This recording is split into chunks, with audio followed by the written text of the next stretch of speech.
네, 시청자 여러분 안녕하십니까? 마켓 시그널 시작하도록 하겠습니다. 진행에 맡은 최윤입니다. 정보경입니다. 상반기 급등 랠리를 이어갔던 반도체주, 오늘은 거짓말처럼 크게 하락을 했습니다. 필라델피아 반도체 지수가 6% 넘게 하락했고요. 나스닥도 3대 지수 중에 가장 강하게 내렸습니다. 한편 메타가 촉발한 AI 인프라 경쟁에도 시장은 주목을 하면서 종목별로 좀 차별화 장세가 펼쳐졌던 하루였습니다. 네, 그리고 코스피 야간 선물은 3% 가깝게 하락했는데요. 이게 겉으로 봤을 때는 반도체에 굉장히 부정적인 뉴스처럼 보이는 것들이 꽤 많았습니다. 특히나 메타의 AI 컴퓨팅 인프라에 대한 소식이 반도체주에 대한 투자 심리를 좀 끌어내리기도 했는데요. 다만 이 안에 있는 내용을 들여다보면 꼭 그렇게만은 해석할 수 없다라는 생각이 듭니다. 관련된 이야기 오늘 마켓 시그널에서 함께 해보도록 하겠습니다. 네, 시장의 이슈들 저희와 함께 바로 확인을 해보시죠. 뉴욕 증시 3대 지수의 마감 상황부터 만나보도록 하겠습니다. 7월의 첫 거래일 뉴욕 증시는 3대 지수가 어떻게 마감을 했을까요? 일단 다우 지수가 오늘 장중에 사상 최고치를 다시 경신했지만 상승폭을 모두 반납하면서 하락 전환했습니다. 0.03% 빠지면서 약보합권에서 마감을 했고요. 나스닥은 반도체주의 급락이 발목을 잡은 모습입니다. 0.66% 3대 지수 중에서 가장 강하게 내렸고 S&P 500도 0.21% 하락했습니다. 3대 지수 일제히 하락으로 마감을 한 7월의 첫 거래일 뉴욕 증시였습니다. 이어서 유가와 국채금리의 움직임도 함께 확인을 해보시죠. 국제유가는 일단 전쟁 이후에 최저 수준까지 떨어졌습니다. WTI가 2.16% 내리면서 우리 시간 5시 기준으로 배럴당 68달러에 거래가 됐는데요. 이렇게 유가가 안정세를 찾아가면서 인플레이션에 대한 우려가 낮아지는 가운데 오늘 케빈 허시 의장은 미국의 물가가 여전히 높은 수준이다라는 발언을 내놨습니다. 이 발언이 나온 이후에 국채금리는 일제히 상승하는 모습을 보였고요. 특히나 10년물이 1.34% 가장 강하게 오르는 모습이었습니다. 오늘 시장을 움직인 이슈는 어떤 게 있었는지 저와 함께 마켓 무버 이슈로 만나보도록 하겠습니다. 먼저 상반기 질주를 했던 반도체가 오늘은 숨고르기에 나선 모습이었습니다. 여기에 메타는 AI 클라우드 승부수를 걸리면서 종목별로 희비가 엇갈리기도 했는데요. 이 이야기부터 먼저 확인해 보시죠. 오늘 시장의 핵심은 반도체주로 차익 실현이 집중됐다는 겁니다. CNBC는 상반기 최고 수익률 이후에 숨고르기가 들어갔다라는 평가를 내놓기도 했는데요. 히트맵을 통해서도 오늘 반도체 섹터가 일제히 많이 빠진 모습을 확인해 볼 수 있겠습니다. 자, 왜 이렇게 하락을 했을까요? 일단 상반기 반도체 업종이 워낙 급등을 했습니다. 그 이후에 오늘 차익 실현 매물이 대거 출회가 되는 모습이었고요. AI 인프라 경쟁 심화에 따른 밸류에이션도 부담이 됐습니다. AI 투자 기대는 유지가 됐지만 오늘 종목별로 좀 차별화가 일어나는 모습을 알 수 있었습니다. 이렇게 반도체 차익 실현이 일어난 가운데 AI 관련주의 희비는 엇갈렸는데요. 어떤 이야기가 있었는지 이어서 살펴보시죠. 일단 메타가 AI 클라우드 사업을 검토한다라는 이야기가 시장에 상당히 주목을 끌었습니다. 데이터 센터에 남는 GPU 연산 능력을 외부에 판매하는 것을 검토한다라는 메타였는데요. AI 모델과 컴퓨팅 서비스 사업을 확대한다는 이야기였습니다. 아마존 웹 서비스, 애저, 구글 클라우드와의 경쟁 가능성이 부각되면서 광고 중심에서 AI 서비스 수익원의 다변화가 기대되는 메타였습니다. 자, 그래서 오늘 메타는 어떤 반응을 했는지 좀 이어서 살펴보도록 하시죠. 확실한 새로운 성장 동력이 되면서 메타는 오늘 급등을 했습니다. 호재로 작용을 했는데 코어위브와 네비우스 같은 업체들은 경쟁 심화 우려에 급락을 했습니다. 시장은 AI 클라우드 경쟁이 더욱 치열해질 거라고 판단을 했고요.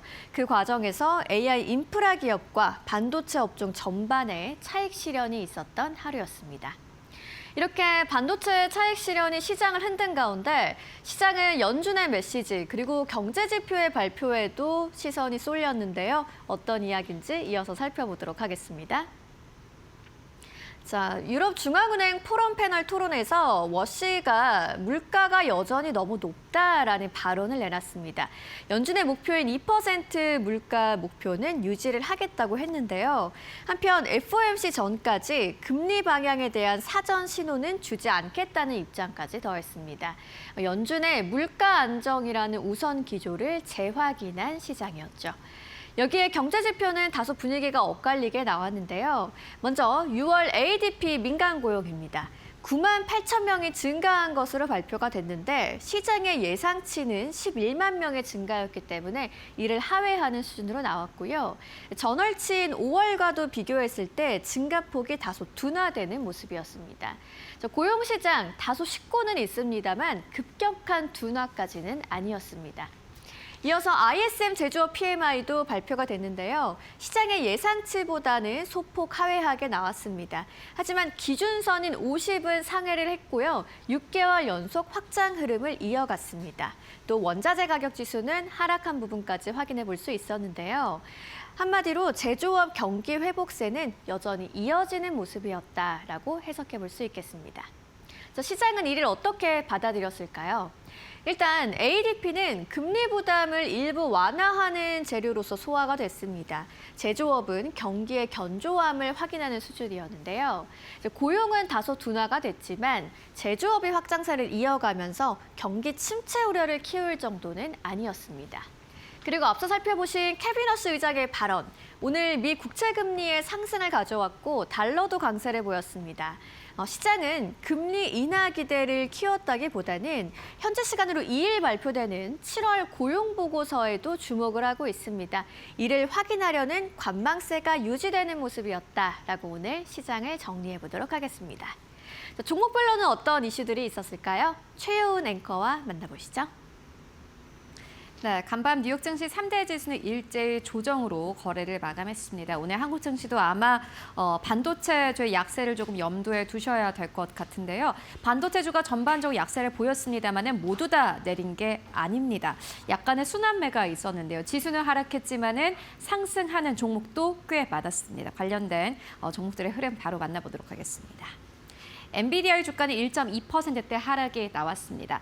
엔비디아는 간밤 증시에서는 약간 쉬어갔다 이렇게 보시면 될 것 같고요. 마이크로소프트 3%대 상승 흐름 나왔고 애플의 주가는 1.7% 상승하면서 거래 마감했습니다. 일단 M7 기업들 가운데서는 사실 상승하는 종목들이 훨씬 더 많은 그러한 시장이었습니다. 간밤 증시가 약간의 하락세를 보이긴 했지만 결국에는 반도체주만 하락하고 그 이외 기업들은 사실 거의 상승하는 굉장히 기이한 현상을 보였는데요. 보시다시피 브로드컴 2.2%대 하락세, AMD 6.8%대 하락세, 인텔의 주가 9%대 하락세였습니다. 사상 최고치 부근에서 맴돌고 있는 상황이기 때문에 뉴스 하나하나에 굉장히 예민하게 반응하는 모습을 보이고 있습니다. 메타가 한 가지 발표를 했습니다. 지금 쉬고 있는 AI 컴퓨팅 자원을 대여하는 사업을 하겠다라고 발표를 했습니다. 여러분들은 이 뉴스가 어떻게 읽히십니까? 메타에는 당연히 긍정적일 것이다 라고 생각을 하실 거고요. 시장의 반응은 이랬습니다. 메타가 지금 쉬고 있는 컴퓨팅 자원을 빌려준다고? 라는 의문을 제기한 겁니다. 이 말은 즉슨 그러면 메타가 앞으로 GPU를 더 구매하지 않을 수 있겠네? 라는 의문으로 시작을 했고요. 이에 따라서 엔비디아가 내렸고 엔비디아의 칩을 공급하는 기업들 그리고 반도체 기업들 전반적으로 하락을 한 겁니다. 이에 따라서 사상 최고치 부근에서 맴돌고 있는 반도체 주들의 주가가 연이어서 이렇게 일제히 하락을 한 건데요. 다만 이에 대한 반응 그리고 이것이 가지고 있는 실질적인 의미가 무엇인지는 여러분들 꼭 한번 확인이 필요해 보입니다. 그리고 사실 팔란티어와 같은 소프트웨어 기업들의 주가는 상승 흐름을 보였습니다. 만약에 이게 AI 내러티브가 훼손되는 실질적인 이야기라면 소프트웨어 주가들 함께 내렸어야 되는데 그건 아니었습니다. 오히려 소프트웨어주는 강력한 반등 흐름을 보였는데요. 팔란티어 7%대 상승 흐름 나왔고 크라우드 스트라이크도 1%대 상승 그리고 팔로알토의 주가는 아주 큰 폭으로 상승하는 흐름을 보여주기도 했습니다. 소프트웨어주들까지 순환매가 나오고 있는 현상이 나오고 있기 때문에 한국 에코시스템에서도 역시나 마찬가지로 반도체주가 아니라 다른 업종들 사이로 다시 한번 이게 순환매가 나올 수 있을지 확인해 보시는 게 중요해 보이고요. 그리고 코닌과 같은 반도체 광 쪽도 역시나 마찬가지로 하락세 보였습니다. 13% 이상 하락하면서 S&P 500 기업 가운데 가장 큰 폭의 낙폭을 기록한 것을 확인하실 수 있습니다. 다만 이럼에도 불구하고 보시다시피 여기는 거의 다 초록색입니다. 3대 지수가 일제 하락했다고 하는데 초록불이 더 많습니다. 압도적이죠. 그 말은 즉슨 쏠림으로 가던 요 시장이 하락은 했지만은 그만큼 다른 기업들의 상승폭이 더 크게 나왔다라고 보시면 될 것 같은데요. JP 모건 2%대 상승, 웰스파고 4% 가깝게 상승, 비자 2.3%, 마스터카드 1.7%, 아메리칸 익스프레스 2.8%대 상승 나오면서 보시다시피 금융주들 그리고 방어주들 전반적으로 상승 흐름이 나왔고 아마존도 1.4%대, 테슬라도 1.1%대 상승 흐름 나오면서 거래 마감했습니다. 테슬라 같은 경우에는 유럽 내에서 판매량이 증가했을 것이다라는 기대감 나오면서 상승 탄력을 보인 게 특징이라고 할 수 있겠습니다. 그렇다면 간밤 증시에서 어떤 기업들이 특징적으로 움직였는지 함께 살펴보도록 하겠습니다. 먼저 첫 번째 기업입니다. 메타인데요. 클라우드 사업에 나선다라는 소식이 있었습니다. 쉬고 있는 컴퓨터, 유휴 컴퓨팅 자원을 판매할 예정이다라고 발표를 했는데 이에 따라서 주가가 8% 넘게 상승 탄력을 보였습니다. 메타가 이제 클라우드 인프라 쪽으로 사업을 조금 더 확대하려고 하는구나라는 시장의 컨센서스가 형성이 됐고요. 이에 따라서 주가는 상승 탄력을 보였습니다. 그리고 무엇보다 메타의 주가가 이렇게 상승할 수 있었던 이유는 메타의 주가가 꽤 오랫동안 쉬어갔기 때문입니다. M7 기업들의 주가가 6월 한 달 동안 좋지 않았고요. 그리고 6월 한 달 월간으로 기준으로 했을 때 메타의 주가 퍼포먼스가 가장 약했습니다. 그렇기 때문에 이렇게 하나하나 뉴스에 굉장히 크게 반응하는 그런 흐름을 보였고요. 두 번째 기업은 세일즈포스입니다. 확실히 AI 쪽 안에서 순환매가 돌고 있다는 것을 확인할 수 있었는데요. 마켓 시그널에선 저희가 5월 달부터 반도체뿐만이 아니라 소프트웨어주 쪽도 순환매가 올 것이다라는 투자 의견을 연이어서 전해드린 바 있습니다. 반도체가 약간 좀 쉬어갈 때 결국에는 소프트웨어 쪽이 상승하는 흐름을 보여주고 있습니다. 구겐하임이 간밤에 새로운 투자 의견을 제시했습니다. 소프트웨어주가 오히려 AI로 사업 성장이 전망된다라는 투자 의견이었고요. 그 가운데 토픽을 꼽았는데 세일즈포스가 그 안에 포함이 됐습니다. 보시다시피 주가가 4% 이상의 상승 탄력을 보였는데요. 그런데 이게 특이했던 게 이러한 투자 의견이 나온 게 구겐하임이 처음이 아니었습니다. 사실 이렇게 비슷한 투자 의견이 계속해서 나왔었는데요. 결국에 투자 심리가 문제였습니다. 지금까지는 반도체 그리고 반도체가 쉬어가는 사이에는 소프트웨어 쪽 이렇게 보시면 될 것 같습니다. 그리고 세 번째 기업인데요. 제너럴 모터스입니다. 저희가 또 전기차 소식은 빼놓을 수가 없겠죠. 전기차 수요가 그래도 좀 회복세에 들어섰다라는 뉴스가 있었는데 실질적으로 제너럴 모터스가 발표한 판매량을 봤더니 2분기 판매량 가운데서도 전기차의 수요가 굉장히 부진했다고 합니다. 그리고 그 안에서 픽업 트럭의 판매량이 좀 크게 줄어든 것으로 나타났는데요. 이에 따라서 제너럴 모터스의 주가는 2%대 하락이 나왔습니다. 그리고 미국은 지금 인플레이션 때문에 소비자들이 굉장히 고통받고 있습니다. 자동차 가격도 계속해서 올라가고 있는 상황이죠. 이에 따라서 투자 심리는 여전히 회복되지 않았다라는 것을 이번에 제너럴 모터스가 공개한 2분기 판매량을 통해서 확인할 수 있었습니다. 이렇게 세 가지 특징도 정리해보고 왔고요. 그렇다면 시장 어떻게 정리해 볼 수 있을까요? 함께 만나보도록 하겠습니다. 오늘은 이렇게 이야기를 합니다. 기술주의 차익 실현 자금이 다우 구성 종목으로 이동하는 위대한 순환이 이어지고 있다라고 이야기를 합니다. 이게 위대한 순환이라는 이 표현을 Great Rotation이라고 표현을 했는데요. Great이 들어갔습니다. 이게 단순한 순환매가 아니라 굉장히 긍정적인 순환매다라는 의미를 가지고 있는 겁니다. 이게 로테이션 앞에 Great이라는 단어가 사실 붙기가 쉽지가 않은데 이렇게 표현을 한 것을 확인할 수 있었는데요. 이게 긍정적인 이유가 있습니다. 왜냐하면은 이는 강세장이 더욱더 폭넓게 확산되고 있다는 신호다. 라고 이야기를 합니다.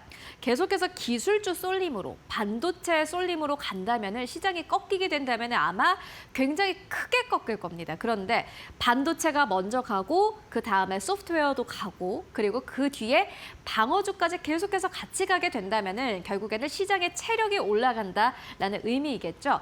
뉴욕 증시는 어찌됐든 간에 반도체주가 하락하고 증시는 조정이었지만은 상승하는 종목들이 훨씬 더 많았고 그리고 체감상 하락장이었지만 이게 더 상승장으로 느끼셨을 또 서학개미 분들이 많을 것 같습니다. 이러한 시장 흐름이 이어질 수 있을지 그리고 이번 여름에는 다시 한번 순환매가 돌면서 다른 업종에게도 기회가 갈지 함께 체크해 보도록 하겠습니다. 네, 지금까지 현지 시간 수요일장 함께 정리해 보고 왔습니다.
네, 월가에서 보내는 시그널을 알아보는 시간입니다. 월가 시그널, 오늘도 신일섭 위원님과 함께합니다. 안녕하세요. 네, 뉴욕 증시 마감 상황부터 이야기해 보도록 하겠습니다. 반도체 쪽으로 좀 차익 실현 매물이 강하게 나왔던 간밤 시장이었는데 위원님께서는 어떻게 좀 보셨어요?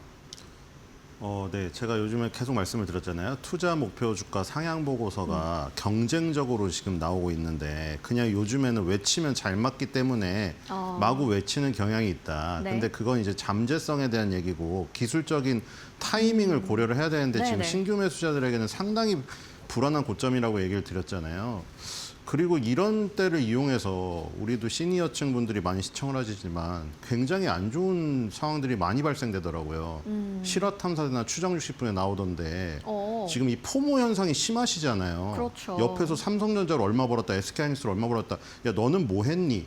자꾸 이런 것 때문에 네. 그런 걸 이용해가지고 AI까지 활용을 해서 네. TV에 나오는 유명인을 사칭해서 돈을 가로채는 지금 몇 억씩 그런 것들이 막 어제 보도가 되더라고요. 네. 그래서 그런 것들은 진짜 조심해야 되지 않을까. 차라리 포모가 낫습니다, 여러분들. 차라리 포모를 갖고 그냥 가세요. 지금 그 포모 때문에 할까 말까 하다가 지금 고점에 딱 들어가서 내가 만약 물리는 순간 더 걷잡을 수 없는 지금 완전 꼬임 현상이 일어납니다. 네. 제가 보기에는 지금 신규 매수자들이 그냥 편하게 막 득달같이 지금 뭐 마이크론 테크놀로지, 샌디스크, 뭐 우리나라도 마찬가지죠. 삼전, SK하이닉스, 그다음에 반도체 장비주들 마구 불나 방식으로 뛰어들 때는 지금 아니라고 생각이 됩니다. 그리고 어제 그런 우려가 역시 기술적인 고점 때문에 지금 미국 지수도 하락을 했고요. 미국 지수도 지금 한없이 상승을 하고 있는 것 같지만 네. 반도체 장비주들이나 마이크론 테크놀로지, 샌디스크 같은 경우에 이격이 너무 심해요. 그리고 과열권 보조 지표도 지금 역대 최고치입니다. 지금 그런 상황에서 100% 내 자산을 쏟아붓는다는 것은 거의 자폭행위나 다름이 없습니다. 명심하시기 바랍니다. 네, 상반기에 반도체 중심으로 워낙 좀 급등을 했습니다. 그러다 보니까 포모를 겪고 있는 분들 많으신데 또 오늘은 좀 차익 실현 매물이 나왔습니다. 이렇게 좀 시장의 변동성이 크다 보니까 좀 차분하게 대응을 해보셔야겠다라는 염려를 좀 전해주신 것 같습니다. 자, 이어서 월가 시그널 어떤 키워드로 만나볼 수 있을지 바로 확인해 보시죠.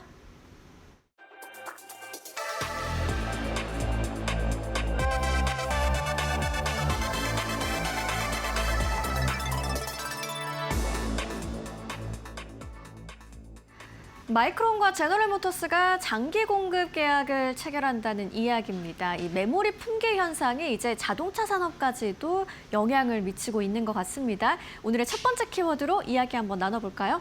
네, 엔비디아 같이 GPU를 만드는 회사라던가 인텔처럼 CPU를 만드는 회사, 그리고 이제 저장 장치를 만드는 마이크론 테크놀로지, 샌디스크 다 마찬가지인데 실적 발표할 때 보시면은 네. 전자장치, 그러니까 전장 부분에 대한 어떤 성장성이 수익률로는 굉장히 큰 것으로 지금 성장률로는 가장 큰 것으로 나타나는 것을 동일하게 확인하실 수 있을 것 같아요. 지금 가장 큰 것은 덩어리가 가장 큰 건 물론 데이터 센터 쪽이에요. 엔비디아도 뭐 4개 분야, 3개 분야로 나눠서 실적 발표를 하지만 데이터 센터가 거의 뭐 88%, 90%를 매출 비중을 차지하죠. 네. 마이크론 테크놀로지도 마찬가지죠. 결국 마이크론 테크놀로지의 저장 장치가 엔비디아의 슈퍼칩 주변부에 들어가면서 같이 데이터 센터에 탑재가 되는 것이거든요. 당연히 데이터 센터 매출이 가장 높고 인공지능의 발달, LLM에서 이제 피지컬 AI, 에이전틱 AI로 가면서 데이터 센터의 끊임없는 확충.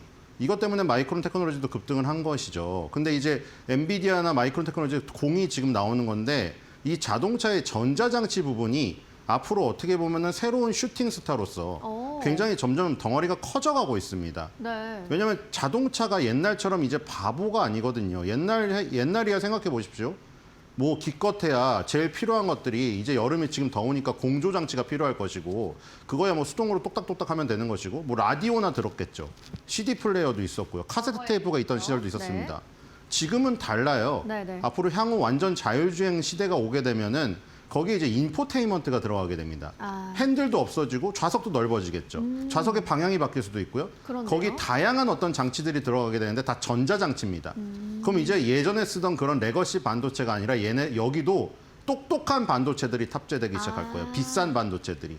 네. 그러니까 이제 더 이상 데이터 센터만 바라보는 게 아니라 이 자동차에도 비싼 반도체를, 최첨단 반도체를 팔기 시작한다. 그래서 GM하고 파트너십을 체결했는데 또 이 부분이 이제 중요하게 네. 모멘텀이 되겠죠. 그래서 이제 GM에게 차량용 핵심 메모리 제품을 공급한다는 마이크론인데 그 부분이 좀 여기에 설명이 돼 있는 것 같습니다. 조금 더 소개를 해주시겠어요? 네, 뭐 당연히 이제 아실 거예요. 삼성전자, SK하이닉스, 마이크론 테크놀로지 삼당은 다 D램하고 낸드 플래시라는 두 가지 아이템을 공급합니다.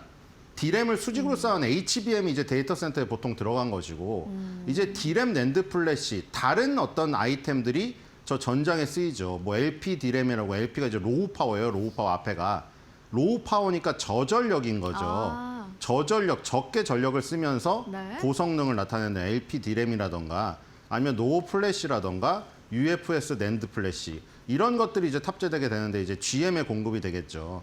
그러니까 GM, 뭐 포드, 그다음에 스텔란티스 이런 기업들 내연기관차로 커온 기업들이라던가 테슬라 다 마찬가지인데 향후에 전기차라던가 자율주행차 이쪽으로 다 포커싱이 맞춰지고 있잖아요. 그렇기 때문에 저런 예전에 쓰던 그런 어떤 바보 반도체가 아니라 저런 최첨단 비싸고 똑똑한 반도체들이 탑재가 되기 시작하는 것이 보이고 지금 핵심 메모리 제품 공급으로도 이미 확인이 되었죠. 네. 그런 것들이 이제 어떤 역할을 하냐. 아까 말한 그대로예요. 네네. 첨단 운전자 보조 시스템 뭐 이건 지금도 있는데 이제 저게 진화가 되면 이제 완전 자율주행이 되는 것이고 고성능 인포테인먼트 향후에는 이제 지금 디스플레이보다 훨씬 큰 TV가 들어갈 수도 있습니다. 운전을 안 하면 TV를 보겠죠. 엄청나게 커다란 TV가 들어갈 것이고 인공지능이 탑재가 될 것이고 그다음에 연결성 및 OTA 업데이트라던가 기능 안전 및 신뢰성 강화 저런 것들을 구현하는데 이제 저런 이 GM의 파트너십을 맺은 마이크론 테크놀로지의 저런 다양한 D램 낸드 플래시 아이템들이 필요하게 되는 겁니다. 네. 알겠습니다.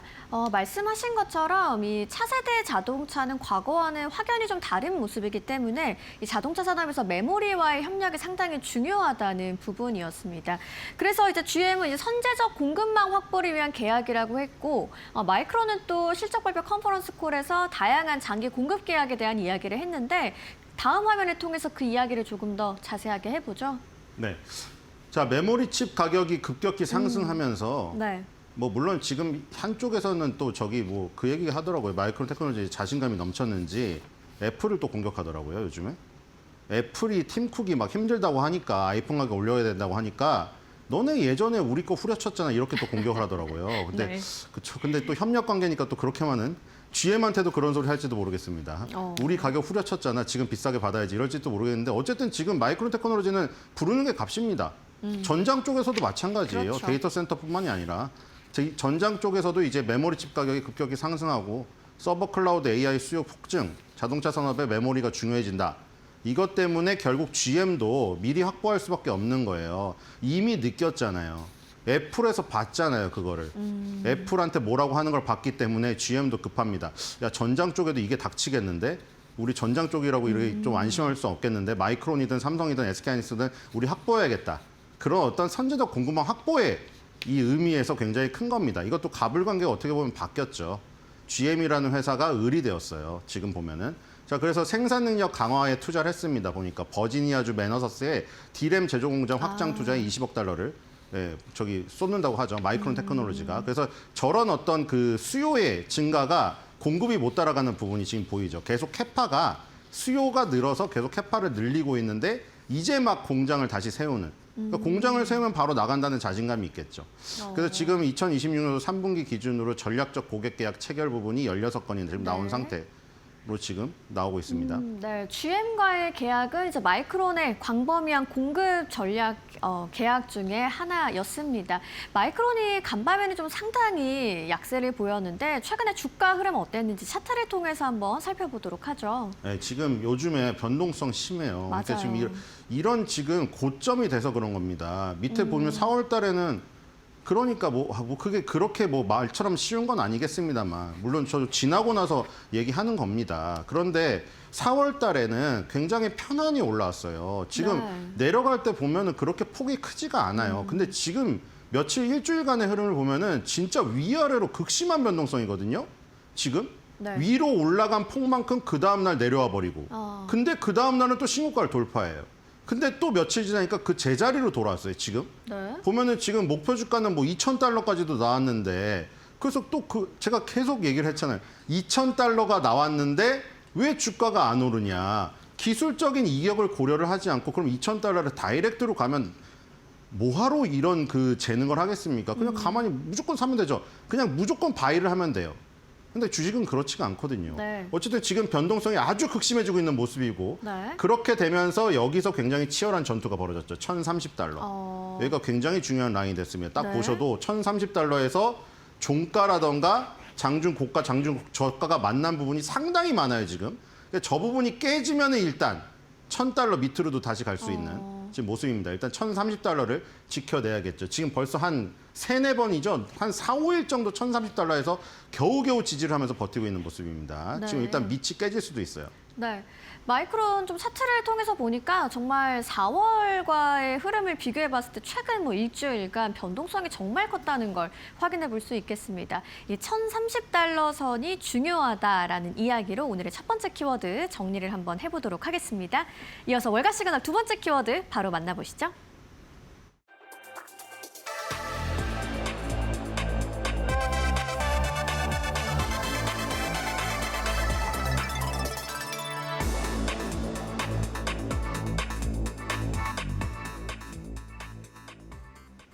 팔란티어 CEO가 오픈AI와 엔트로픽에 대해서 AI 토큰 구조에 대해 과소비라는 경고 메시지를 내놨습니다. 어떤 이야기인지 좀 소개를 해주시죠. 네, 요즘에 서로 이제 CEO들끼리 싸움이 일어나는 것 같아요. 다 지금 보니까 또 이것도 참 비슷해요. 주가가 혼란스러운 거나 똑같이 주가가 이제 높이 오르고 기업들이 이 관심을 많이 받다 보니까 시끄러워집니다. 그렇네요. 지금 이 CNBC에서 나와서 한 얘기인데 이 CNBC에 나와서 처음 한 얘기가 아니라요. 최근에 나오는 데마다 똑같은 얘기 하고 다녀요, 지금. 이 알렉스 카프 이분은 많이 출연하시거든요. 네. 유튜브나 방송이나 다 나가요. 근데 이게 무슨 얘기냐면은 그러니까 포르노랑 같다는 거예요. 이분이 워딩이 세거든요, 사실. 그렇네요. 이 지금 AI에 중독된 정도가 포르노에 가깝다는 거예요. 근데 이제 개인 소비자 얘기뿐만 아니라 기업 얘기한 거예요. 왜냐하면 네. 팔란티어는 B2B잖아요. 그러니까 기업 고객이 많기 때문에 기업들이 AI 도입해가지고 CEO들이라던가 이 뭐 노동자들은 아무 생각이 없이 AI에 의존만 너무 하고 있다는 거죠. 그래서 결국 어떻게 되느냐? 인간의 감각이 필요한데 특히 팔란티어는 국방부 같은 경우에 계약을 많이 맺었잖아요. 전쟁이 나서 싸워야 되는데 인력들 다 자르고 AI에 의존하다 보면은 중요한 결정 순간에 예를 들어 핵 버튼을 눌러버릴 수도 있는 거 아닙니까? AI 맡겼다가 그거를 지금 굉장히 우려를 하는 거고 팔란티어 내부에는 그런 게 있대요. 디마스터베이션 이 장치가 있대요. 어떤 건가요? 이른바 마스터베이션이 자위행위잖아요. 그러니까 자위행위를 막는 장치가 팔란티어에 있다. 그렇기 때문에 우리 팔란티어의 소프트웨어를 며칠만 써봐도 다른 회사의 소프트웨어를 못 쓴다는 거예요. 우린 그런 장치도 있고 남들처럼 인력을 마구 잘라내지도 않기 때문에 인간의 감각이 살아있는 회사인데 나머지 오픈 AI라던가 엔트로픽 같은 경우에는 나와서 떠들기만 하고 뭐 잘난 척만 하지 뭐 그런 장치도 하나도 안 돼 있고 인력을 막 잘라버리기 때문에 나중에 결국에는 인간이 맹목적으로 AI에 당할 우려가 있다. 뭐 이 얘기를 하고 있는 그 내용이에요, 다. 아, 정말 말씀하신 것처럼 상당히 좀 센 워딩을 사용하면서 오픈 AI와 엔트로픽에 대한 맹비난을 퍼부었는데 여기 토큰 맥싱이라는 표현이 나와 있네요. 이건 어떤 건지 좀 소개를 그게요. 해주시죠. 토큰 이제 AI를 많이 쓰면 쓸수록 그 기업에서 대우를 받는다는 거예요. 토큰을 마구 쏟아내는 얘기가 그거예요. AI를 많이 쓰는 어떤 이력들, 네. 그거가 중시된다는 거예요. AI를 안 쓰거나 다루지 않으면은 그냥 뭐 인간적인 감각이 있는 사람들도 필요 없고 다 잘라버리는 그런 거를 지금 얘기하는 겁니다. AI 모델을 너무 작게 사용한다는 거죠. 그거를 이제 최대치로 사용을 하는 것이 어떻게 보면 최고의 가치로 여겨지기 때문에 네. 인간이란 존재가 점점 잊혀지고 있다. 결국에 나중에 훗날 이런 식으로 가다가는 큰일을 당할 거라고 경고를 했습니다. 알겠습니다. 뭐 이제 기업들이 겪는 현실과 그로 인해서 발생하는 새로운 선택에 대한 부분도 좀 이야기를 해보면 좋을 것 같습니다. 다음 화면에 준비가 돼 있네요. 네, 그래서 이제 기업들이 겪는 현실이 뭐 막대한 비용 지출, 실질적 성과 부족, 지적 재산 유출, 기업들의 분노, 격분 이런 것들이 있는데 이런 어떤 상황이 부정적인 상황이 있음에도 불구하고 그냥 일단 지금은 AI를 쓴다고 하면은 세련되고 AI를 도입 안 한다고 하면은 굉장히 뒤처진 기업이라고 지금 다 자꾸 얘기가 되고 인간의 감각 같은 거는 완전 무시되고 그런 것들을 지금 얘기하는 거예요. 그래서 이제 이 변화의 흐름을 얘기하는 거죠. 우리 팔란티어는 이미 그렇게 하고 있다는 거예요. 다른 회사들은 완전 포르노 중독이 돼가지고 그러니까 이 완전히 AI 중독이 돼버린 거죠. 그래서 끊임없이 매일매일 수시간 AI만 쓰고 있고 아무 저런 부정적인 상황에 대해서 관심이 없대요. 근데 우리는 뭐 비용 절감, 데이터 내부 보존, 실질적 가치 창출로 그러니까 결국에는 사실 이렇게 워딩을 세게 하지만 팔란티어 거 쓰란 얘기예요. 결과적으로 지금 이 사람이 하는 얘기가 팔란티어 거 말고 쓰지 말라. 우리는 이미 이런 것까지 다 대비가 되어 있다. 이런 얘기예요. 네. 그래서 더 저렴한 오픈웨이트 모델, 데이터 내부 보존으로 보안 강화, 자체 도구 개발로 비용 절감 이런 것들이 기업들의 새로운 선택인데 이미 팔란티어는 이런 거를 다 하고 있다. 결국 자기 자랑이었어요. 그러니까 팔란티어 거를 계속 쓰라는 거예요. 제가 보기에는 팔란티어가 굉장히 공격을 많이 받고 지금 마이클 버리가 또 팔란티어 새로운 포지션을 설정했더라고요. 물론 인디언 기우제를 지내고 있지만 언젠가는 마이클 버리가 한번 맞을 때가 올 겁니다. 그리고 주가도 안 좋죠. 그러니까 팔란티어 CEO가 더욱더 강하게 얘기하는 게 아닌가 싶습니다. 왜냐하면 저번에 마이클 버리에 대응해서 한 얘기도 있었잖아요. 그렇게 인공지능의 신이 파괴될 거라고 얘기하는 것은 미친 짓이라고 했거든요. 그렇기 때문에 지금 오히려 그때보다 주가가 더 안 좋아요. 팔란티어가.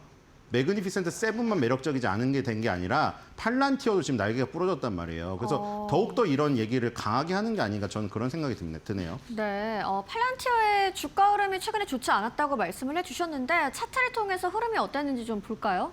네, 이게 매그니피센트 7은 속하지 않았지만 사실 어떻게 보면은 매그니피센트 7을 뭔가 이 달고 다니는 날개격을 했었죠. 팔란티어가 굉장히 강하게 어떻게 보면 전령으로 먼저 강하게 오르고 매그니피센트 세븐이 따라오르는 경향이 강했잖아요. 이게 어떻게 상징적이었잖아요. 팔란티어라는 업체 자체가. 네. AI의 어떤 총화였잖아요. 시가총액이 그렇게 크지 않아서 거기 들지 못했을 뿐이지. 근데 요즘에 주가가 안 좋아요. 지금 그렇네요. 6월 달부터 급락을 해서 네. 지금도 아까 전에 마이크론 테크놀로지랑 똑같은데 지지라인이 깨지면 위험한 게 여기 보시면은 여기가 항상 지지라인이었거든요. 130달러 수준이 보시면은 4, 5, 6월 달에 다 지지라인이었는데 여기죠. 여기서 깨지고 나니까 저항이 됐잖아요. 이런 게 항상 제가 적과 이 우리 편 얘기하는 게 그거예요. 영원한 적도 영원한 아군도 없어요. 여기서도 마찬가지죠. 영원한 지지라인일 줄 알았던 부분이 깨져버리니까 저항이 됐잖아요. 바로. 그러니까 지금 여기가 이제 저항이 돼버린 거예요. 이제 네. 여기에서 싸워야 돼요, 지금. 지지라인이 아니라 130달러가 저항이 돼버렸어요. 네. 지금 팔란티어가 굉장히 이런 지금 상황에 기술적으로도 빠져있기 때문에 팔란티어 CEO가 우리 거 써라, 우리 거 최고다, AI에 중독되지 마라, 우리는 막 방지 도구도 다 마련되어 있다. 이렇게 주가 약간 부양을 하기 위해서 CEO의 활동, 영향권을 지금 가져가면서 발언을 하는 게 아닌가 싶습니다. 네, 팔란티어가 확실히 차트를 통해서 보니까 6월부터 상당히 좀 급락하는 흐름이 있었습니다. 그래서였을지 팔란티어의 CEO는 다른 기업들을 맹비난하면서 팔란티어의 가치를 한 번 더 강조하는 이야기가 나오기도 했습니다. 자, 오늘의 월가 시그널은 신일섭 위원님과 함께했습니다. 좋은 말씀 고맙습니다.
네, 머스트노우 5입니다. 개장 전에 알아야 할 5가지 뉴스 함께 짚고 가도록 하겠습니다. 먼저 첫 번째 뉴스는 메타 소식인데요. 이 소식 덕분에 메타의 주가가 상승 탄력을 아주 강력하게 받았습니다.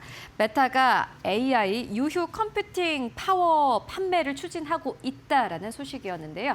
말 그대로 쉬고 있는 컴퓨팅 자원을 다른 기업들에게 빌려주겠다라고 발표를 한 겁니다. 메타 매출 확대에 대한 기대감은 커졌는데 반대로 하락한 기업들도 있었습니다. 자세하게 만나보시죠. 메타가 인공지능 인프라에 남는 컴퓨팅 자원을 외부에 판매하는 새로운 클라우드 사업을 추진합니다. CNBC에 따르면 메타는 자체 AI 인프라에서 AI 모델을 서비스하거나 컴퓨팅 자원 자체를 판매하는 방안을 검토하고 있습니다. 메타는 AI 데이터 센터 구축과 GPU 확보를 위해 올해 최대 1,450억 달러를 투자할 계획인데요. 시장에서는 사용하지 않는 컴퓨팅 자원을 수익화해 대규모 AI 투자 부담을 일부 상쇄할 수 있을 것으로 평가했습니다. 다만 아마존과 마이크로소프트, 구글, 코어웨이브 등 기존 클라우드 업체들과 경쟁은 더욱더 치열해질 전망입니다. 실제로 메타의 사업 진출 소식이 전해지자 AI 클라우드 업체인 코어웨이브와 네비우스의 그룹 주가는 12% 안팎의 급락세를 보이기도 했습니다. 메타는 올해부터 AI 컴퓨팅 자원을 외부에 판매하기 시작한 스페이스X의 전략을 사실상 뒤따르는 모습입니다. 네, 이에 따라서 메타의 주가는 상승 탄력을 보였지만은 반도체 기업들은 또 하락세를 보였습니다. 다만 이게 남는다 해서 이게 수요가 없는 것은 아니다라는 분석이 더 압도적입니다. 관련된 흐름은 계속해서 지켜볼 필요가 있을 것 같고요. 이어서 두 번째 뉴스입니다. 테슬라의 대표적인 강세론자입니다. 웨드부시 애널리스트 댄 아이브스가 스페이스X에 대한 새로운 신규 투자 의견을 게시했는데요. 목표가를 $190 선으로 제시했습니다. 이유가 뭘까요? 자세하게 만나보시죠. 웨드부시가 스페이스X에 대한 신규 커버리지를 시작하며 투자 의견 아웃퍼폼과 목표 주가 $190를 제시했습니다. 댄 아이브스 애널리스트는 스페이스X를 우주 발사와 스타링크, AI 인프라를 모두 보유한 기술 기업이라고 평가했습니다. 특히 위성 통신과 우주 발사, AI 컴퓨팅을 하나로 묶은 수직 계열화 구조가 가장 큰 경쟁력이라고 분석했습니다. 스타링크는 현재 가입자 약 1,200만 명을 확보한 핵심 수익원으로 글로벌 통신 시장 점유율이 아직 1%에도 미치지 않아 성장 여력이 충분하다고 평가했습니다. AI 컴퓨팅 사업에는 가장 높은 기업 가치를 부여했습니다. 엔트로픽과 구글 등과 체결한 AI 컴퓨팅 계약 규모만 연간 약 $280억 달러에 달해 기업 가치의 핵심 축이 될 것이라는 분석입니다. 다만 AI 컴퓨팅 계약이 대부분 90일 이내 해지가 가능한 구조여서 일반적인 장기 클라우드 계약보다는 안전성은 다소 떨어질 수 있다고 분석했습니다. 네, 스페이스X에 대한 신규 투자 의견이 게시가 됐습니다. 실질적으로 스페이스X는 다만 이렇게 긍정적인 투자 의견에도 불구하고 주가는 하락세로 거래 마감했는데요. 일단은 스페이스X의 주가는 IPO 이후로는 약간의 조정입니다. 앞으로 주가를 함께 체크를 해보도록 하겠고요. 바로 테슬라 소식입니다. 테슬라가 아마 오늘 인도량을 공개할 것으로 전망이 됩니다. 약간 일자에 대한 여러 가지 전망은 다르긴 한데 블룸버그 등 주요 외신에서는 현지 시간 2일에 이 관련된 지표가 나올 것이다라고 보고 있습니다. 다만 2분기 판매량은 비아디에게 1위를 내줄 것이다라는 전망이 압도적인데요. 자세하게 만나보도록 하겠습니다. 중국 전기차 업체 비아디가 2분기 순수 전기차 판매량에서 다시 한번 테슬라를 앞지를 것으로 전망됐습니다. 비아디는 2분기 순수 전기차 판매량이 55만 7,090대를 기록했다고 발표했습니다. 이는 전년 동기보다 감소한 수치지만 시장이 예상하는 테슬라의 판매량 약 39만 6,500대는 크게 웃도는 수준입니다. 이대로라면 비아디는 세계 최대 순수 전기차 판매 업체 자리를 다시 탈환하게 됩니다. 비아디는 2024년 4분기 처음으로 테슬라를 추월한 뒤 지난해에도 우위를 이어갔고 테슬라는 올해 1분기 잠시 1위를 되찾은 바 있습니다. 야후 파이낸스는 최근 일론 머스크 CEO의 관심이 테슬라보다 스페이스X의 AI 사업 등 다른 사업으로 이동하고 있다고 분석했습니다. 머스크는 테슬라를 자동차 회사에서 로봇 중심 기업으로 전환하겠다는 구상을 지속적으로 밝혀온 바 있습니다. 다만 이러한 소식에도 불구하고 테슬라의 주가는 상승 탄력을 보였습니다. 이유는 테슬라가 유럽에서의 판매량이 회복되고 있기 때문입니다. 관련된 지표는 저희가 내일 다시 전해드리도록 하겠고요. 이어서 네 번째 뉴스로 옮겨가 보도록 하겠습니다. 영화 빅쇼트의 실제 주인공입니다. 마이클 버리인데요. 마이클 버리의 공매도 포트폴리오가 공개가 됐습니다. 그런데 마이클 버리는 외신과의 인터뷰에서 이렇게 이야기를 했습니다. 반도체 한국의 랠리를 봤을 때 이제 반도체 랠리가 강세장이 끝의 시작이다라고 이야기를 했습니다. 무슨 의미일까요? 자세하게 만나보시죠. 영화 픽쇼트의 실제 주인공인 마이클 버리가 테슬라와 엔비디아, 반도체 ETF 등에 대한 공매도 포지션을 공개했습니다. 버리는 반도체 ETF 풋옵션 만기를 연장하고 행사가도 크게 높이며 하락 배팅을 강화하겠다고 밝혔습니다. 그는 필라델피아 반도체 지수가 200일 이동 평균선을 역사적으로 보기 드문 수준까지 웃돌고 있다며 과열을 경고했습니다. 엔비디아를 제외해도 반도체 지수의 주가 매출 비율이 16배를 넘어 고평가 상태라고 주장했습니다. 특히 SOXX는 순수한 형태의 과대평가된 지수라며 하락은 시간 문제라고 강조했습니다. 최근 이어진 반도체 랠리에 대해서도 한국의 대규모 투자로 만들어진 상승세는 끝의 시작이라고 평가했습니다. 버리는 이 테슬라도 $416 수준에서 공매도했다고 공개했지만 구체적인 투자 규모는 밝히지 않았습니다. 네, 일단은 마이클 버리가 이렇게 공매도 포지션을 공개했는데 실제로 반도체 이 주가가 과열됐다라는 평가가 압도적입니다. 관련된 뉴스는 계속해서 챙겨보도록 하겠고요. 이어서 마지막 뉴스 옮겨가 보도록 하겠습니다. 그래서 준비했습니다. 이번에는 좀 다른 투자 의견인데요. 기술주 반도체 매일 쏟아지는 이 긍정적인 투자 의견에 지금 이렇게 비싼데 사도 되는 게 맞나라고 고민하시는 분들도 많았을 것 같습니다.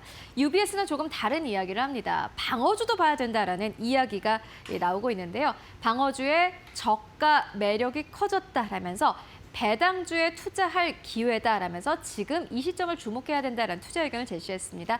함께 만나보시죠. UBS가 기술주 중심의 강세장 속에서 상대적으로 소외된 방어주에 투자 기회가 있다고 분석했습니다. UBS는 현재 방어주의 밸류에이션이 1990년 이후 가장 매력적인 수준에 근접했다고 평가했습니다. 저변동성 종목의 시장 내재 배당 수익률은 4.4%로 고위험 종목의 1.4%를 크게 웃돌아 투자 매력이 높다고 설명했습니다. 이에 따라 시가총액 50억 달러 이상이면서 AI 관련 종목과 상관관계가 낮은 저평가 종목을 선별했습니다. 대표 종목으로는 T모바일과 펩시코, 맥도날드, WM, 시그나, 컨스텔레이션 브랜드가 포함됐습니다. UBS는 특히나 펩시코가 가격 인하 효과와 이 신제품 출시를 바탕으로 북미 식품 사업의 회복세를 이어가고 있다고 평가했습니다. 맥도날드 역시 가격 경쟁력과 신메뉴 전략을 통해 미국과 해외 시장에서 점유율을 확대할 것으로 전망했습니다. 네, 실제로 이제 방어주 그리고 배당주의 기회가 온 듯합니다. 다만 이게 얼마나 길어질지에 대해서는 의문이긴 한데요. 저가 매력이 있을지 여러분들 함께 확인해 보시면 좋을 것 같습니다. 지금까지 머스트 노 5와 함께 알아보고 왔습니다.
네, 히든글로벌로 이어가 보도록 하겠습니다. 외신 속에 숨겨진 한국 기업들의 이야기 함께 나눠볼 텐데요. 오늘은 어떤 기업에 대한 이야기를 나눠볼지 기대가 됩니다. 오늘도 모셨습니다. 타케오대 조우진 대표와 함께 보도록 하겠습니다. 대표님 안녕하십니까? 네, 안녕하세요. 네, 오늘 첫 번째 뉴스는 어디서 가지고 오셨어요? 그 SK하이닉스가 메모리 3사가 초과 수요를 겪다 보니까 엄청난 이제 실적을 뿜어내고 있는데 그러면서 이제 저희가 많이 말씀드렸지만 예전과는 다르게 이제 메모리 기업들이 공급사한테 이게 장기 계약을 갖다가 체결하고 있다. 그 이유는 이제 공급사들이 분기마다 한 달마다 이제 그 메모리를 받아가니까 이 메모리가 품귀 현상 때문에 사실은 공장을 안정적으로 돌릴 수 없는 그런 난처한 상황에 처하다 보니까 야 그렇게 하지 말고 우리 연 단위로 계약을 하자. 지금 롱텀 어그리먼트 LTA라고 하죠. 이 롱텀 어그리먼트를 갖다가 더 확대해서 지금은 이제 뭐 1년 단위가 아니고 3년 이상으로 이제 계약을 체결했는데 이 부분은 이제 중국의 화알과 견문이라고 저희가 종종 말씀드린 이제 중국에 있는 이 IT 또 월스트리트를 갖다가 동향을 다 전문적으로 전하는 매체인데 이곳에서 이제 그 LTA에 대해서 자세하게 다뤘습니다. 그 SK하이닉스와 삼성전자 관련돼 있기 때문에 같이 보시면 좋을 것 같습니다. 네, 알겠습니다. 화요일 견문에 보도 가지고 왔고 여기서 SK하이닉스를 언급을 했다라고 말씀해 주셨는데 장기 공급 계약 어떤 부분이 언급이 됐습니까? 예.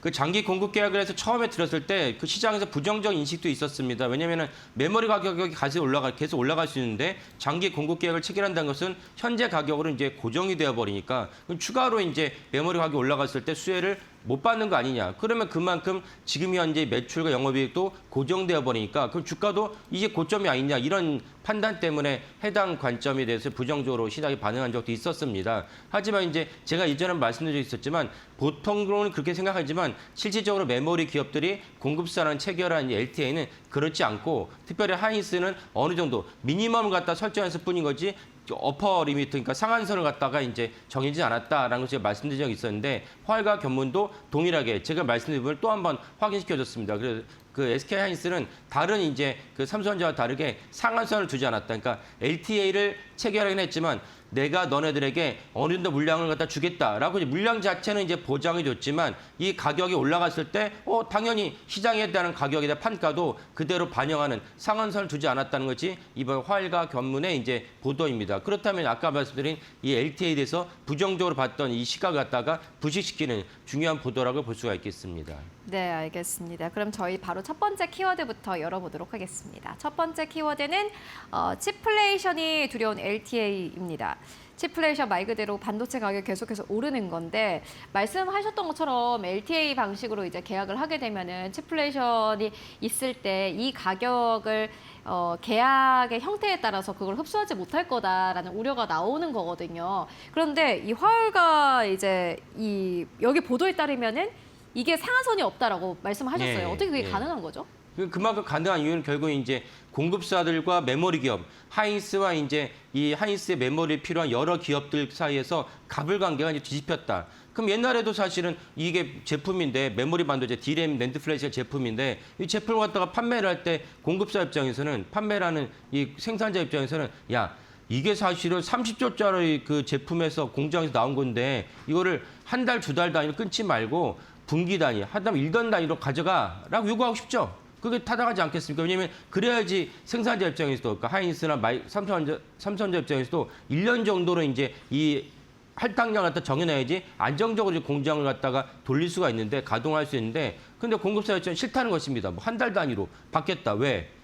갑을 관계에 있어서는 사실은 이제 그 메모리 제품을 받아가는 그 공급자 입장이 수요자 입장에서 갑이었거든요. 그리고 메모리 가격이 그만큼 출렁거리고 메모리 가격이 언제까지 떨어질지 모르는데 내가 너네한테 이런 걸 갖다가 고정가를 갖다 보장할 수 없다. 이런 어떤 인식이 지난 30년, 40년 동안 언제나 있어 왔습니다. 근데 AI의 혁명 때문에 초과 수요가 너무나도 강하다 보니까 저희 코너에서 작년에 제가 소개시켜 드린 적이 있었는데 신조어가 나왔죠. 그 D램 거지라고 해서 그 애플이나 이제 이런 IBM 같은 이제 중요한 어떤 그 수요자 입장에서 그 판교나 이제 서울에서 죽치고 앉아가지고 우리한테 메모리 할당해달라. D램 거지라는 신조어가 나올 정도였습니다. 그래서 이제 가불이 뒤바뀌면서 삼성전자 하이닉스 입장에서는 야, 한 달 분기 단위로 못 주겠고 너네가 원한다면 내가 1년 단위로 이제 체결해 줄 수 있어. 이렇게 이제 그 가불 관계가 바뀌었습니다. 이러다 보니까 LTA에 대해서 부정적인 시각도 아까 있었다고 말씀드렸죠. 근데 오늘 이제 보도드린 화일과 견문에 따르면은 부정적인 시각은 무엇이냐? 아니, D램 가격이 계속 올라갈 수 있는데 올라가는 것만큼의 LTA가 반영하지 못하지 않느냐라는 건데 화일과 견문은 그렇지 않다. 물량은 보장해 주지만 반도체 그 판가는 갖다가 사실은 계속 달라지면서 올릴 수 있다는 것이 이제 화일과 견문의 이제 보도이고 특별히 SK하이닉스 거기에 대해서 이제 상한선을 갖다가 그 적용되지 않는다는 것입니다. 그러면 이제 물량은 그대로 보증해주고 가격이 올라가니까 SK하이닉스 입장에서는 이제 콧노래를 부를 수밖에 없는 그런 환경이 도래했다. 이렇게 보시면 될 것 같습니다. 근데 그러면 화일과 견문에서 뭐 익명의 소식통을 인용했나요? 이게 어디서 어떻게 나온 소식이죠? 그 화일과 견문이 스스로 이제 취재한 것이 있고 그다음에 이제 다른 매체에서 보도한 것도 바탕으로 해서 이제 이 해당 보도를 했습니다. 그래서 해당 보도는 제가 이제 처음 말씀드렸을 때 국내 언론에서 이 부분을 먼저 짚었어요. 그래서 LTA가 우리가 생각하는 그런 LTA가 아니기 때문에 시장에서 부정적으로 볼 필요 없다는 계약서를 본 건 아닐 텐데. 본 건 아니죠. 아마 하이닉스한테 얘기를 들었겠죠. 기자가 찾아가서 이런 어떤 부정적인 인식이 있어서 야 LTA가 사실은 그 식빵에서 이제 팥이 없는 그런 팥빵 아니냐 이런 거 했을 때 아니다. 우리가 너네가 생각하는 그런 LTA가 아니야라는 것을 듣고 이제 그 국내 언론에서 보도를 했어요. 그러고 나서 이제 그 다른 곳에서 해외 매체에서도 보도를 하고 그리고 화일과 견문도 동시에 이제 그걸 바탕으로 이번에 오늘 보도를 했다라고 이제 여겨집니다. 그러면은 삼성전자, SK 하이닉스의 계약 기간은 어떻게 되나요? 예, 계약 기간이 원래는 1년 단위로 이제 예정이 돼 있었는데 그렇게 알고 있었는데 오늘 나온 그 보도를 보면은 1년이 아니고 3년에서 5년 단위로 이제 그 계약 기간이 넓어졌다라는 것이 이제 화일과 견문의 보도이고 이 계약 기간이 그만큼 늘어진 것은 사실 그만큼 연재된 것은 지난주에 마이크론 실적에서도 컨퍼런스 콜에서도 똑같은 문제가 나왔었거든요. 맞아요. 그때 이제 그 마이크론의 메우라 토라 CEO가 거기에 대해서 우리는 5년 단위로 체결했다. 그러니까 와 너무 놀랬죠. 이제 5년 단위로 물량을 갖다 확보할 수 있으면 너네만큼 좋은 게 없겠구나라고 해서 이제 실적 발표하고 그 다음날 마이크론 주가 엄청 뛰었는데 그 다음에 사실 좀 떨어지게 했습니다. 그래서 이런 것들은 사실 메모리 기업 전체적으로 봤을 때는 큰 수혜다라고 보시면 될 것 같습니다. 이게 언제 나온 보도인가요? 이게 어제 나온 보도예요. 예. 어제 저희 장 마감 후에? 예. 알겠습니다. 일단은 첫 번째 기사로는 중국의 매체에서 가지고 온 뉴스를 가지고 오셨습니다. 화월과 견문, 중국의 경제 이제 전문 매체인데요. 여기서 SK 하이닉스가 장기 공급 계약을 맺는데 상한선이 없다라는 보도를 했다고 합니다. 저희 장 마감 이후에 나온 뉴스라고 하고요. 간밤 뉴욕 증시에선 반도체주가 전반적으로 하락을 했습니다. 그래서 오늘 시장은 아마 반도체 쪽으로 약간의 조정을 좀 염두에 두셔야 되지 않을까 하는 생각이 들긴 하는데 이게 또 어떻게 시장에서 받아들일지 여러분들 함께 확인해 보실 필요가 있을 것 같다라는 생각이 듭니다. 물론 하루하루 주가에 일희일비하면 안 되지만 그럼에도 또 일희일비하는 분들이 있을 테니 거기에 따라서 또 주가 전략을 세우시는 분들이 있을 테니 이런 보도가 나왔다라는 부분 함께 꼭 체크해 보시면 좋을 것 같고요. 이어서 두 번째 뉴스로 옮겨가 보도록 하겠습니다. 대표님 두 번째 뉴스 어디서 가지고 오셨어요? 그 지지난주에 엄청난 세계적으로 광풍을 갖다 불러일으켰던 스페이스X의 IPO가 있지 않았습니까? 그 IPO를 또 우리나라도 미래에셋 증권을 통해서 엄청난 자금이 쏠려가지고 그 청약 자금만 11억 달러, 우리나라 돈으로 환산하면 1조 6천억쯤 되는 엄청난 청약 자금이 몰렸지만 정작 한국에는 단 한 주도 배정받지 못한 사고가 있었습니다. 근데 이 사고에 대해서 블룸버그가 이제 보도를 했습니다. 왜 그런 어처구니 없는 사고가 벌어졌는지를 갖다가 블룸버그가 보도를 했는데 좀 이따 자세히 말씀드리겠지만 아니 미래에셋 증권과 굴지의 증권사가 이런 엄청난 어처구니 없는 실수를 했구나라는 점을 좀 알면서 다시는 이런 일이 재현하지 않도록 미래에셋 증권이 뭔가 시스템적으로 보완을 해야겠다라는 생각이 들었습니다. 네, 알겠습니다. 두 번째 뉴스는 블룸버그에서 가지고 오셨습니다. 미래에셋 증권이 스페이스X의 공모주 파악 이 과정에 있어서 약간의 좀 오류가 있었다라는 이 보도를 가지고 오셨는데 어떤 오류가 있었습니까? 예. 그러니까 우리가 보통 IPO에서 신주를 받기 위해서는 두 단계를 걸쳐서 이제 신주를 받게 됩니다. 첫 번째 단계는 무엇이냐면 그 주간 증권사에서 이런 회사의 종목에 신주를 갖다가 발행할 건데 상장하면 신주를 발행하게 되죠. 그러면 너네가 이 신주 발행에 대해서 어느 정도 관심 있니? 한번 예측을 해보자. 이제 수요 예측이죠. 수요 예측을 한 다음에 그다음 그걸 바탕으로 해서 이제 단가를 정하고 공모 어떤 규모를 갖다가 어느 정도 정합니다. 그럼 정한 다음에 그다음에 본격적으로 실제적으로 이제 신주를 받기 위한 청약 절차를 받게 됩니다. 이렇게 청약 신청이라 하는데요. 이 두 단계로 나눠서 이루어지는데 당연히 스페이스X도 스페이스X에 이제 주관사가 있고 여기에 이제 미래에셋 증권 이제 공동 주관사면요 엄청난 규모의 이제 자금을 신주로 모집하다 보니까 한국에도 그걸 갖다 배정을 했습니다. 그러니까 미래에셋도 역시 이제 두 단계에 걸쳐서 처음에 스페이스X에 이제 신주를 갖다 발행하기 위해서 접근해야 되는데 첫 번째 단계였던 수요 예측 단계를 미래에셋 증권이 청약 접수로 착각했다는 것입니다. 그러니까 그 스페이스X의 주관사 입장에서 미래에셋 증권한테 이번에 수요 예측을 할 것이니까 수요 예측에 너네 들어오고 싶으면 이메일로 우리한테 어느 정도 규모인지를 우리한테 적어내. 미래에셋 증권이 당연히 적어냈죠.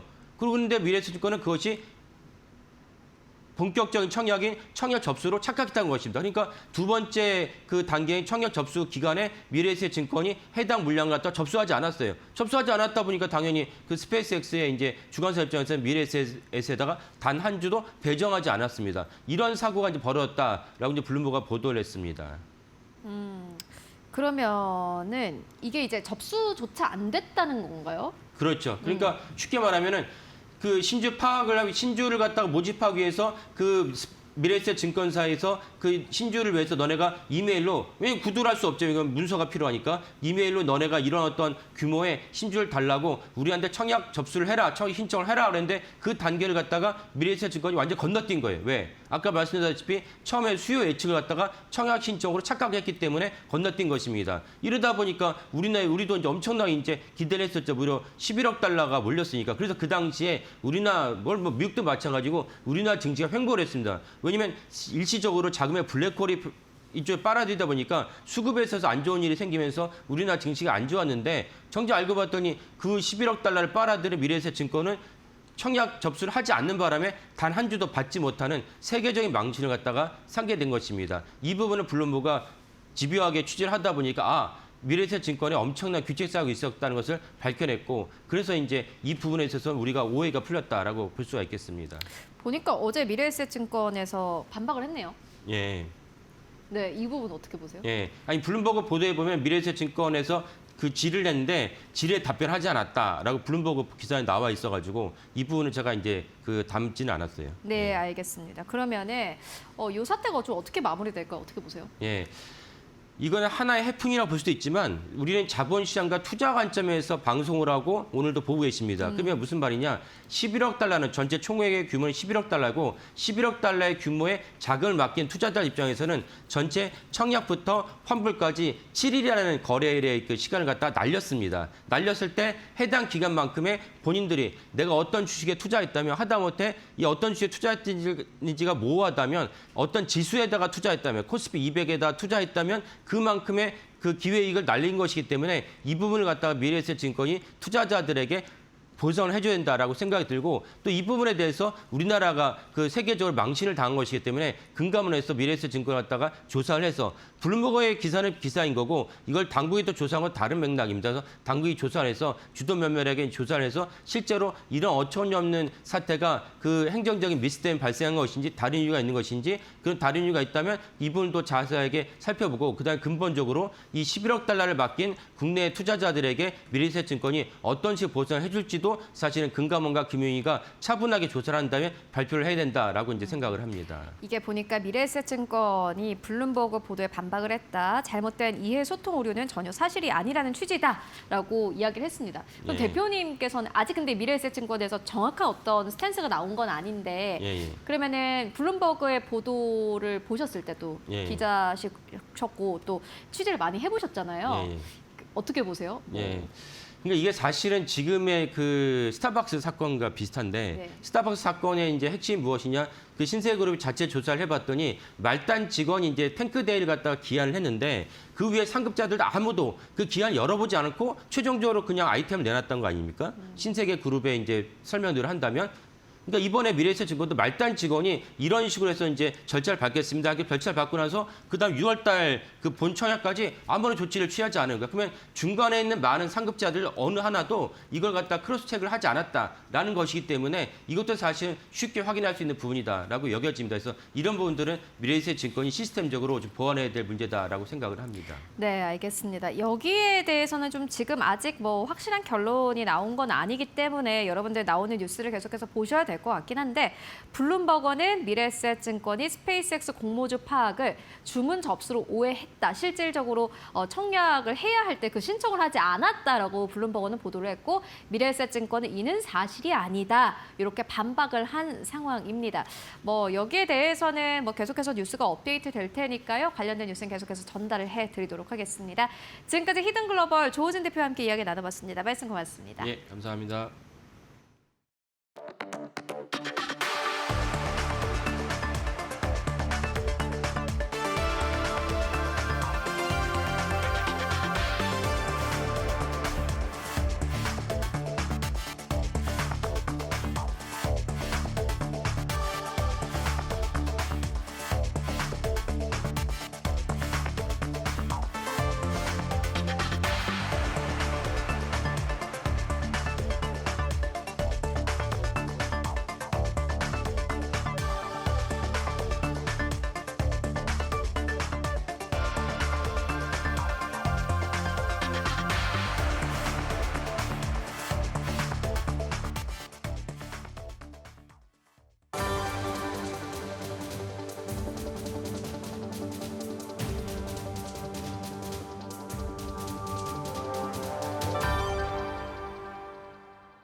네, 7월 2일 이제 목요일입니다. 오늘 뉴욕 시장 분위기가 좀 어수선했습니다. 썰렁했죠. 특히 반도체주들, 필라델피아 반도체도 그렇고 상당히 좀 많이 떨어졌습니다. 메타 얘기, 오픈 AI 얘기들이 상당히 좀 직접적인 타격이 됐다 이렇게 볼 수 있습니다. 메타 얘기는 한마디로 남는 컴퓨팅 이 어떤 소스를 이제 임대하겠다. 그 네오 클라우드 업체들이 하는 것처럼 하겠다 이 얘기죠. 오늘 새로 나온 얘기는 아니었고요. 근데 오픈 AI는 글쎄요. 이게 사실 IPO가 계속 밀린다 얘기가 좀 나오면서 오픈 AI와 관련돼서는 이런저런 노이즈들이 좀 더 많아지고 있는 상황인 것 같습니다. 전체적으로 오늘 메타와 오픈 AI가 반도체 주가에 상당히 좀 큰 영향을 미쳤고 또 국채금리도 오늘 사실 갑자기 4.5% 근처까지 좀 급등했던 것도 기술주들한테는 부담이 됐던 그런 하루였다고 봐야 되겠죠. 지금 이런 상황을 좀 어떻게 볼 것이냐. 기본적으로는 이제 많이 오른 데 따른 뭔가 차익 실현의 명분을 찾는 어떤 그런 작업의 하나로도 좀 볼 수 있지 않겠는 생각이 좀 듭니다. 메모리 수요가 그렇다 해서 줄 거냐 그 부분은 아닌 것 같고 메모리 가격에 대한 부담을 애플의 이 가격 인상 이후로 시장이 좀 본격적으로 느끼고 있는 게 아니냐 그런 생각이 들고요. 결국 이런 내용들 하나하나가 뭔가 좀 시장에 있어서 특히 7월장, 그러니까 3분기 시장에 있어서 하반기가 전체까지 볼 건 아닌 것 같고 여러 가지로 좀 초반부터 좀 무겁게 만드는 이유가 아닌가 싶은 생각이 듭니다. 그렇게 시장 분위기를 좀 무겁게 만드는 이유 중에 하나가 또 잘 아시는 것처럼 수급이죠. 오늘 첫 번째 이슈가 수급입니다. 어수선한 국내 증시 수급 개인 다음은 이제 요 얘기인데요. 잘 아시는 것처럼 시장의 좀 가장 큰 딜레마는 이거죠. 우리 시장. 외국인은 계속 팔고 외국인이 지금 올 들어서 6월 달까지 상반기 동안에만 거의 150조 정도 판 것으로 집계가 좀 되고 있습니다. 5월 달까지 144조를 팔았고 6월 달에도 거의 6, 7조 이상 팔았던 것으로 좀 집계가 되니까 대략 한 150조 정도를 팔았다라는 거고 그중에 3분의 2 정도 되는 100조 정도를 화면에서 보시는 것처럼 개인들이 사들였습니다. 97.4조, 1월 달부터 5월까지인데 6월 달까지 하니까 대략 99조, 100조 정도 잡으시면 될 것 같습니다. 그리고 외국인이 150조 팔았고, 그러니까 나머지는 이제 기관, ETF 자금이 샀다. 근데 사실은 이 개인 순매수의 97.4조, 그러니까 100조라는 거에는 이 기관에서 금융투자 부문으로 잡히는 ETF 그거를 좀 합한 게 아니기 때문에 전체적으로 다 하면 사실은 개인은 계속 사고 외국인은 계속 팔았다. 이 양 수급 주체 간의 대결이었다. 이렇게 사실 정리를 해볼 수가 있겠습니다. 코스피를 순매수한 게 56조고 개인 얘기입니다. 반면에 코스닥은 7조 원을 넘게 좀 팔았습니다. 여기서 보신 것처럼 ETF 자금도 있는 거고요. 다음 장 가보죠. 그러면 도대체 이제 중요한 게 이겁니다. 아니 도대체 개인들은 뭔 돈으로 저렇게 100조 원 가까이 상반기 동안에 주식을 산 거야. 그러니까 이게 만약에 우리가 좀 가장 걱정하는 B2 뭐 이런 거라면 걱정되죠. 왜냐하면 지속 가능성이 이제 없으니까요. 근데 이 내용이 삼성증권에서 분석한 내용인데요. 이 내용은 보시면 개인이 그렇게 살만하네라는 생각이 드실 겁니다. B2가 전혀 없다라는 건 아니고 보시죠. 첫 번째. 일단은 소득이 늘어난 게 이 투자가 이렇게 늘어났던 개인들의 순매수 늘어났던 가장 큰 이유로 봅니다. 연간 소득 증가율 4%, 저축률이 9%나 되고요. 총 저축액이 올 상반기에만 거의 100조입니다. 물론 이 저축을 했다는 걸 다 주식에다 투자하지는 않죠. 그러니까 그중에서 40% 정도가 39조 5천억 정도가 주식을 사는데 들어갔다. 이렇게 삼성증권에서 좀 분석을 했습니다. 그러면 내가 번 돈이 100인데 그중에 40만 투자를 했다 이런 얘기가 되니까 이런 굉장히 건전한 거죠. 그리고 굉장히 투자를 적극적으로 한다는 얘기가 좀 되는 거고. 그다음에 두 번째는 금융재산의 재분배입니다. 이를테면 그전에 갖고 있던 현금, 보험, 연금 이게 이제 기존의 포트폴리오였는데 이게 예금과 보험은 확 줄고 해외 투자금도 있었죠. 해외 청학개미들 이 부분도 국장으로 이동을 했다 이제 이런 얘기가 되는 겁니다. 그게 이제 얼마나 되는지를 좀 보니까요. 대략 해외 투자금에서 들어온 건 2조가 좀 넘죠. 리아 계좌 그 부분을 좀 봤을 때 이렇게 됐고 이게 국장으로 좀 이동을 한 자금이 여기에 이제 들어간다 이렇게 좀 봐야 되는 거고. 그다음에 세 번째가 이제 가장 걱정했던 부채 문제죠. 증권사에서 신용으로 빌린 게 10조 원 정도 되고 그다음에 가계 대출, 그러니까 마이너스 통장이나 뭐 이런 걸로 대출해서 투자하는 게 2.4조.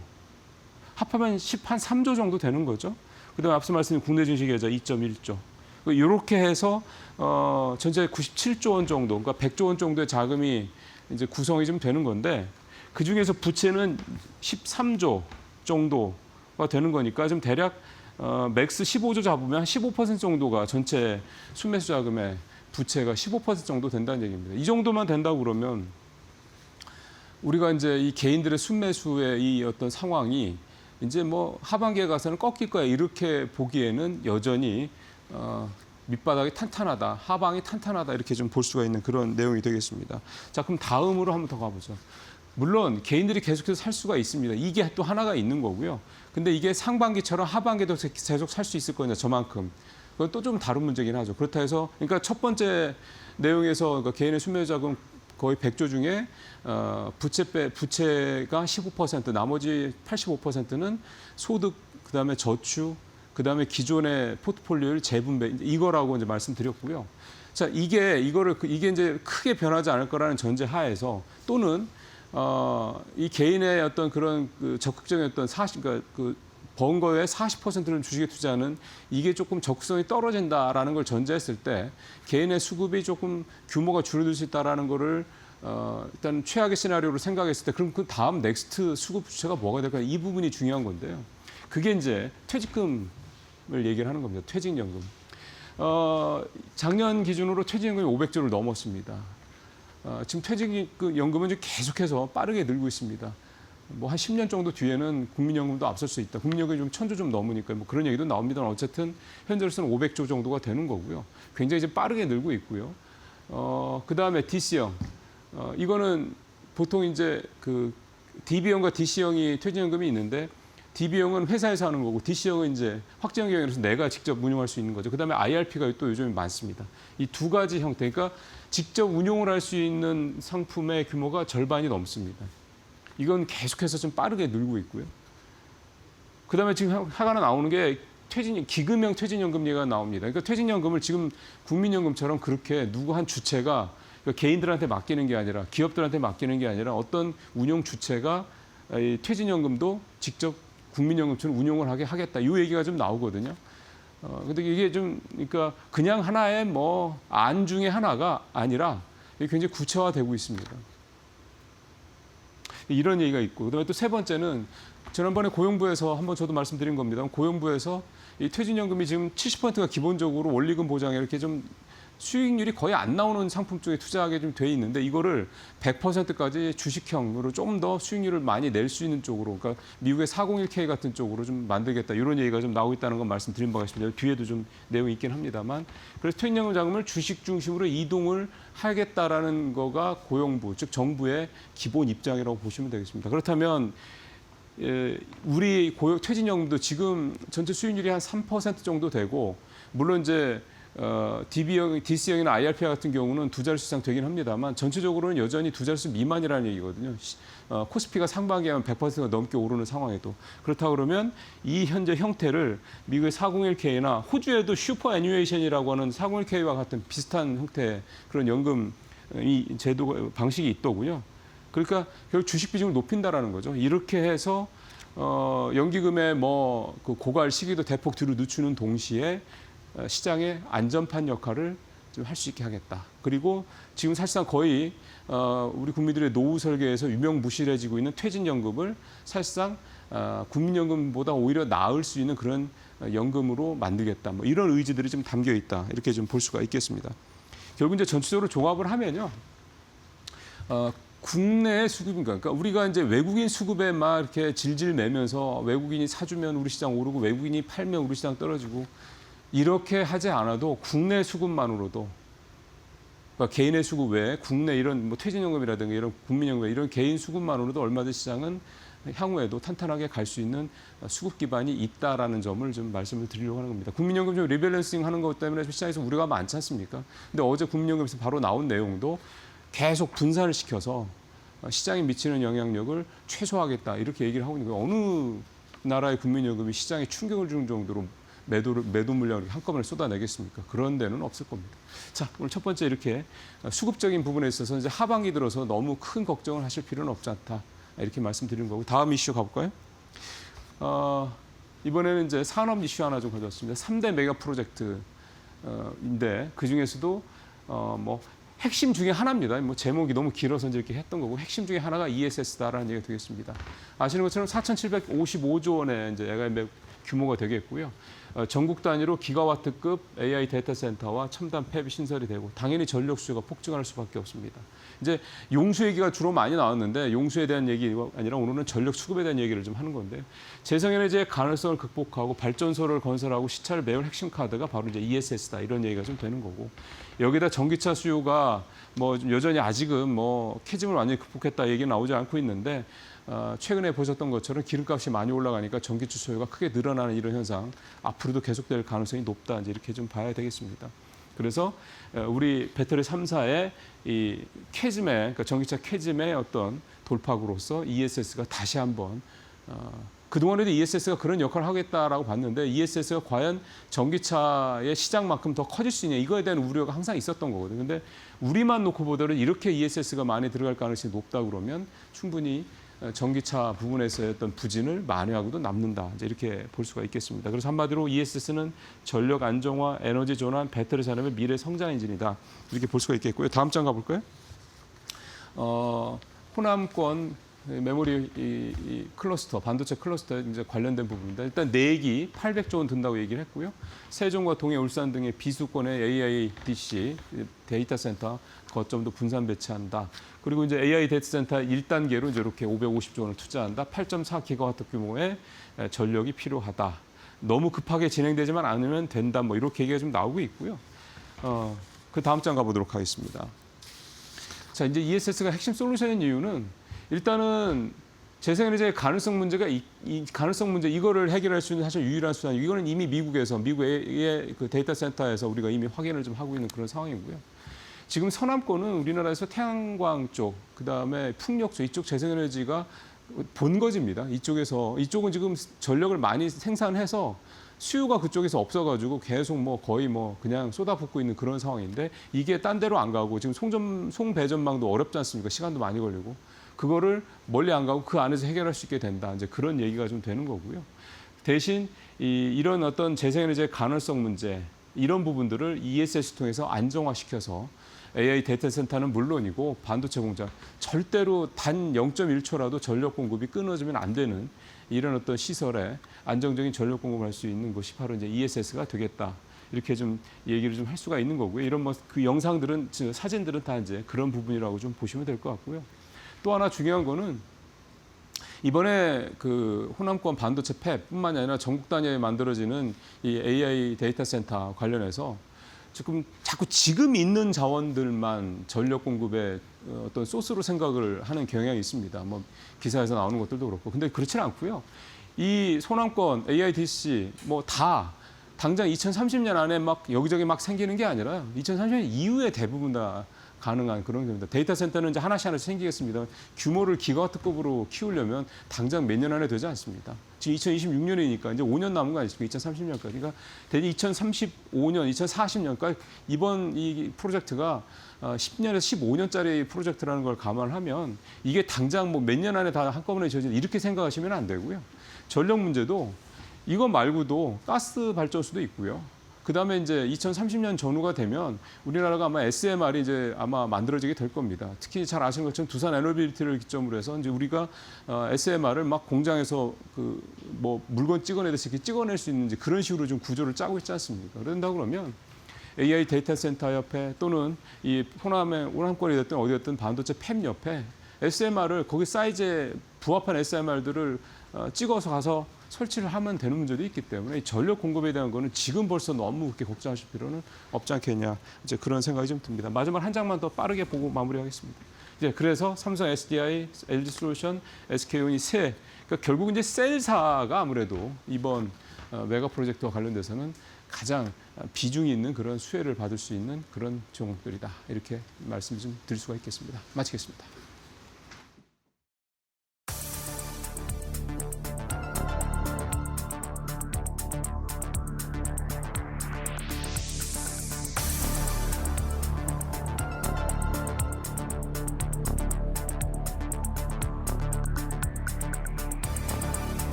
네, 마켓 비하인드 시간입니다.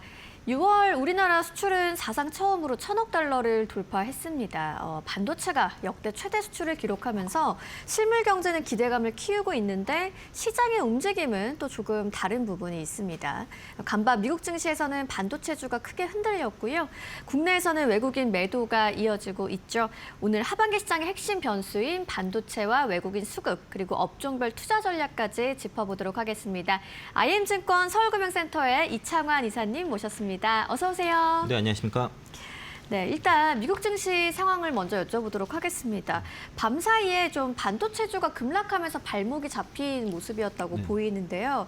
하반기 첫 거래일부터 이렇게 차익 실현 매물이 쏟아졌어요. 좀 흐름을 어떻게 보셨나요? 그 6월 말일에 이제 그 윈도우 드레싱이 있어서 그때 이제 그 반도체 섹터를 크게 끌어올렸기 때문에 그 네. 차익 실현이 나오는 타이밍이긴 했습니다. 그런데 어제 이제 미증시에서 반도체 쪽에서 한 3가지 악재가 있었는데 네. 그 노이즈라고 봐야 될 것 같고요. 그 네. 메타가 그 자체 구축한 AI 그 인프라에 대한 그 어떤 그 잉여 컴퓨터 자원을 외부에 판매하겠다. 네. 그래서 이제 클라우딩 컴퓨팅 사업에 이제 진출하겠다는 것 때문에 그러면 이제 향후에 그 반도체 캐펙스 사이클이 끝난 게 아니냐 이런 우려가 있었고, 두 번째가 그 오픈 AI가 그 알고리즘 개선으로 인해서 이제 그 GPU 필요량을 급감시킬 수 있다고 이제 발표를 한 것도 있었고, 또 애플이 중국산 반도체 구매를 앞두고서 백악관과 또 이제 실제 협상 중이라는 소식이 나오면서 이 3가지 이슈가 나오고 네. 또 이제 그 윈도우 드레싱이 이은 차익 실현 매물이 나와서 그 반도체 그 필라델피아 반도체 지수가 6.27% 하락을 했습니다. 그래서 이제 국내 그 야간 선물도 3.7% 이상 하락하는 흐름도 나타났는데, 이건 뭐 차익 실현과 이제 약간 노이즈 정도가 있다라 볼 수 있을 것 같고요. 그 반도체 피크아웃에서 노무라에서 강력하게 반발하는 리포트도 나오고 했으니까 네. 그 조정이 나온다면은 뭐 반도체 쪽에서는 저는 한 7월에서 9월 정도에서는 좀 싸게 살 수 있는 저점 매수 기회가 좀 다시 한번 올 거라고 볼 수 있겠고요. 네, 국내 같은 경우도 이제 업종 순환매가 이제 나타날 겁니다. 왜 그러냐면은 6월 말까지는 연기금이 리밸런싱을 하지 않았잖아요. 그러다 보니까 이제 연기금이 삼성전자, SK하이닉스를 팔지 않는다는 확신이 있었기 때문에 반도체 쪽으로 수급이 쏠림이 심했고, 단일 종목 레버리지로도 수급이 다 들어갈 수 있었습니다. 또 이제 연기금이 이제 외부에 이제 그 우선 자산 운용사에다 맡긴 자금들이 대부분 그런 식으로 네. 그 중소형주라든가 코스닥 종목도 팔고 삼성전자, SK하이닉스, S7 종목들로 집중 매수하는 그런 전략을 펴다가 6월 29일에 이제 코스피 200 벤치마킹을 낮추는 전략을 한번 폈었어요. 네. 그래서 반도체 종목을 끌어내리고 코스닥 종목들을 끌어올리는 형태를 하다가 이제 6월 30일, 6월 마지막 날에는 차익 실현을 하고 다시 이제 그 반도체를 끌어올려서 그런 식으로 수익률을 맞췄는데, 어제부터는 연기금이 리밸런싱이 시작이 됐습니다. 이게 네. 연말까지 진행된 건데, 그 TAL이나 SS, 그러니까 그 전략적 전략적과 그 전술적 전략에 의해서 그 비중을 최대치로 뭐 이렇게 맞춘다고 하면은 대략 예상치는 한 22조 정도 그 정도 예상이 돼요. 그런데 이제 월 매도 일자가 한 10일에서 20일로 2배 늘었기 때문에 매도량이 적기 때문에 아마 7월에서 9월 정도 여름에는 지수가 못 갈 가능성이 높습니다. 네. 그러니까 연기금 리밸런싱과 그리고 8월에 그 잭슨홀 미팅, 9월 달에 FOMC 요 일정을 하게 되면은 지수의 상방이 막힌다고 보면은 네.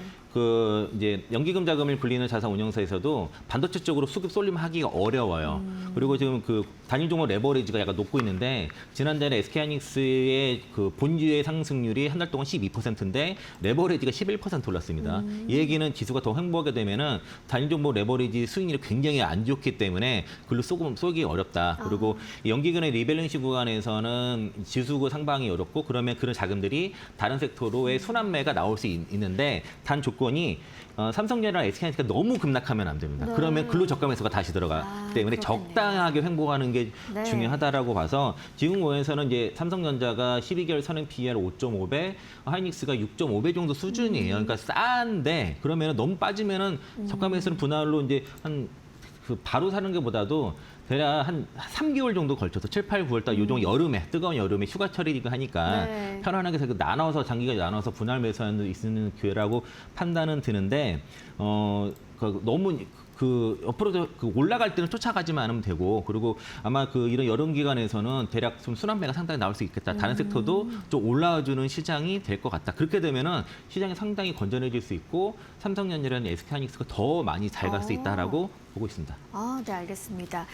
반도체 급락과 관련해서는 이제 세 가지 노이즈가 있었던 간밤 미국 시장 정리를 좀 해주셨고요. 이와 관련해서 우리 시장의 전망까지도 좀 전반적으로 먼저 짚어주셨습니다. 좀 이어서 질문을 드릴게요. 국내에서는 좀 다른 장면이 펼쳐졌다라고도 볼 수 있을 것 같은 게 앞서 오프닝에서도 말씀드렸지만 6월 수출은 사상 처음으로 1,000억 달러를 넘어섰고 반도체 수출도 역대 최대를 기록을 했습니다. 그런데 이제 외국인 매도는 이어지고 있는 분위기잖아요. 이렇게 좀 수출과 수급이 엇갈릴 때는 어떤 변수를 먼저 확인해야 될까요? 지금 외국인들이 매도하는 이유는 어쨌든 많이 오른 거에 대한 그 캡 이슈가 있고요. 그러니까 이제 그 반도체 비중이 한도가 찼기 때문에 강제 네. 매도하는 규정들이 있어서 이게 이제 5%, 10%, 40% 그러니까 한 종목도 5%를 담을 수 있지만 최대 10%까지는 담을 수 있는 허용을 해주고 네. 그리고 그런 5%가 넘는 종목들이 전체 합산으로 40% 넘는 않는 그런 규정들이 있기 때문에 올라갈수록 매도할 수밖에 없고요. 또 환율이 여전히 그 어저께 1,550원도 넘어가면서 강세가 나타나고 그러니까 그런 성격이 있단 말이죠. 그러니까 그러면서 매크로 환경 자체가 지금 워낙 약세가 가장 큰 원인이라고 볼 수 있을 것 같고요. 네. 또 반도체 가격이 지금 수출 가격, 반도체 가격은 올라갔는데 네. 디램 수출 가격이 전월 대비해서 약 한 2% 떨어졌습니다. 그러니까 반도체 가격의 어떤 지속성 이런 것들에 대한 의문이 좀 있다 보니까 그 노이즈가 있다 보니까 이 세 가지에 대한 방향성을 좀 봐야 될 것 같고요. 네. 그리고 일단 환율이 좀 떨어지는 게 중요할 것 같아요. 그래서 앞으로 환율이라든가 그리고 이런 비중 한도가 어느 정도까지 그 매도가 계속 이어질지 그래서 다른 섹터가 올라가지는 게 그래서 중요한 겁니다. 그렇군요. 예, 그러니까 반도체만 갈 수가 없어요. 반도체 아무리 좋고 싸고 하더라도 다른 섹터의 상승에 받쳐주지 않으면 이 상승이 오래 갈 수 없기 때문에 우리 국내 증시가 더 오래 가기 위해서는 반도체가 좀 쉬어주면서 다른 섹터가 같이 올라가 주는 게 그리고 실적이 이제 실적 시즌이면은 실적 시즌 좋은 섹터 많잖아요. 조선주도 좋고 그렇죠. 실적 좋은 섹터가 같이 올라가는 게 지금 상당히 관건이라고 볼 수 있겠고요. 골드만삭스가 코스피 목표를 12,000으로 올렸습니다.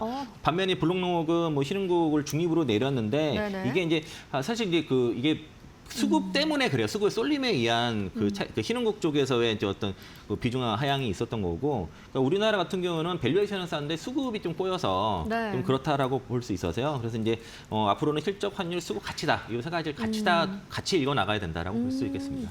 알겠습니다. 뭐 외국인 매도는 글로벌 자금 흐름과 운용 규정의 영향도 좀 작용을 하고 있는 모습이고요. 결국은 뭐 지금 시장에 반도체가 너무 강해서 생기는 고민들이라고도 볼 수 있을 것 같습니다.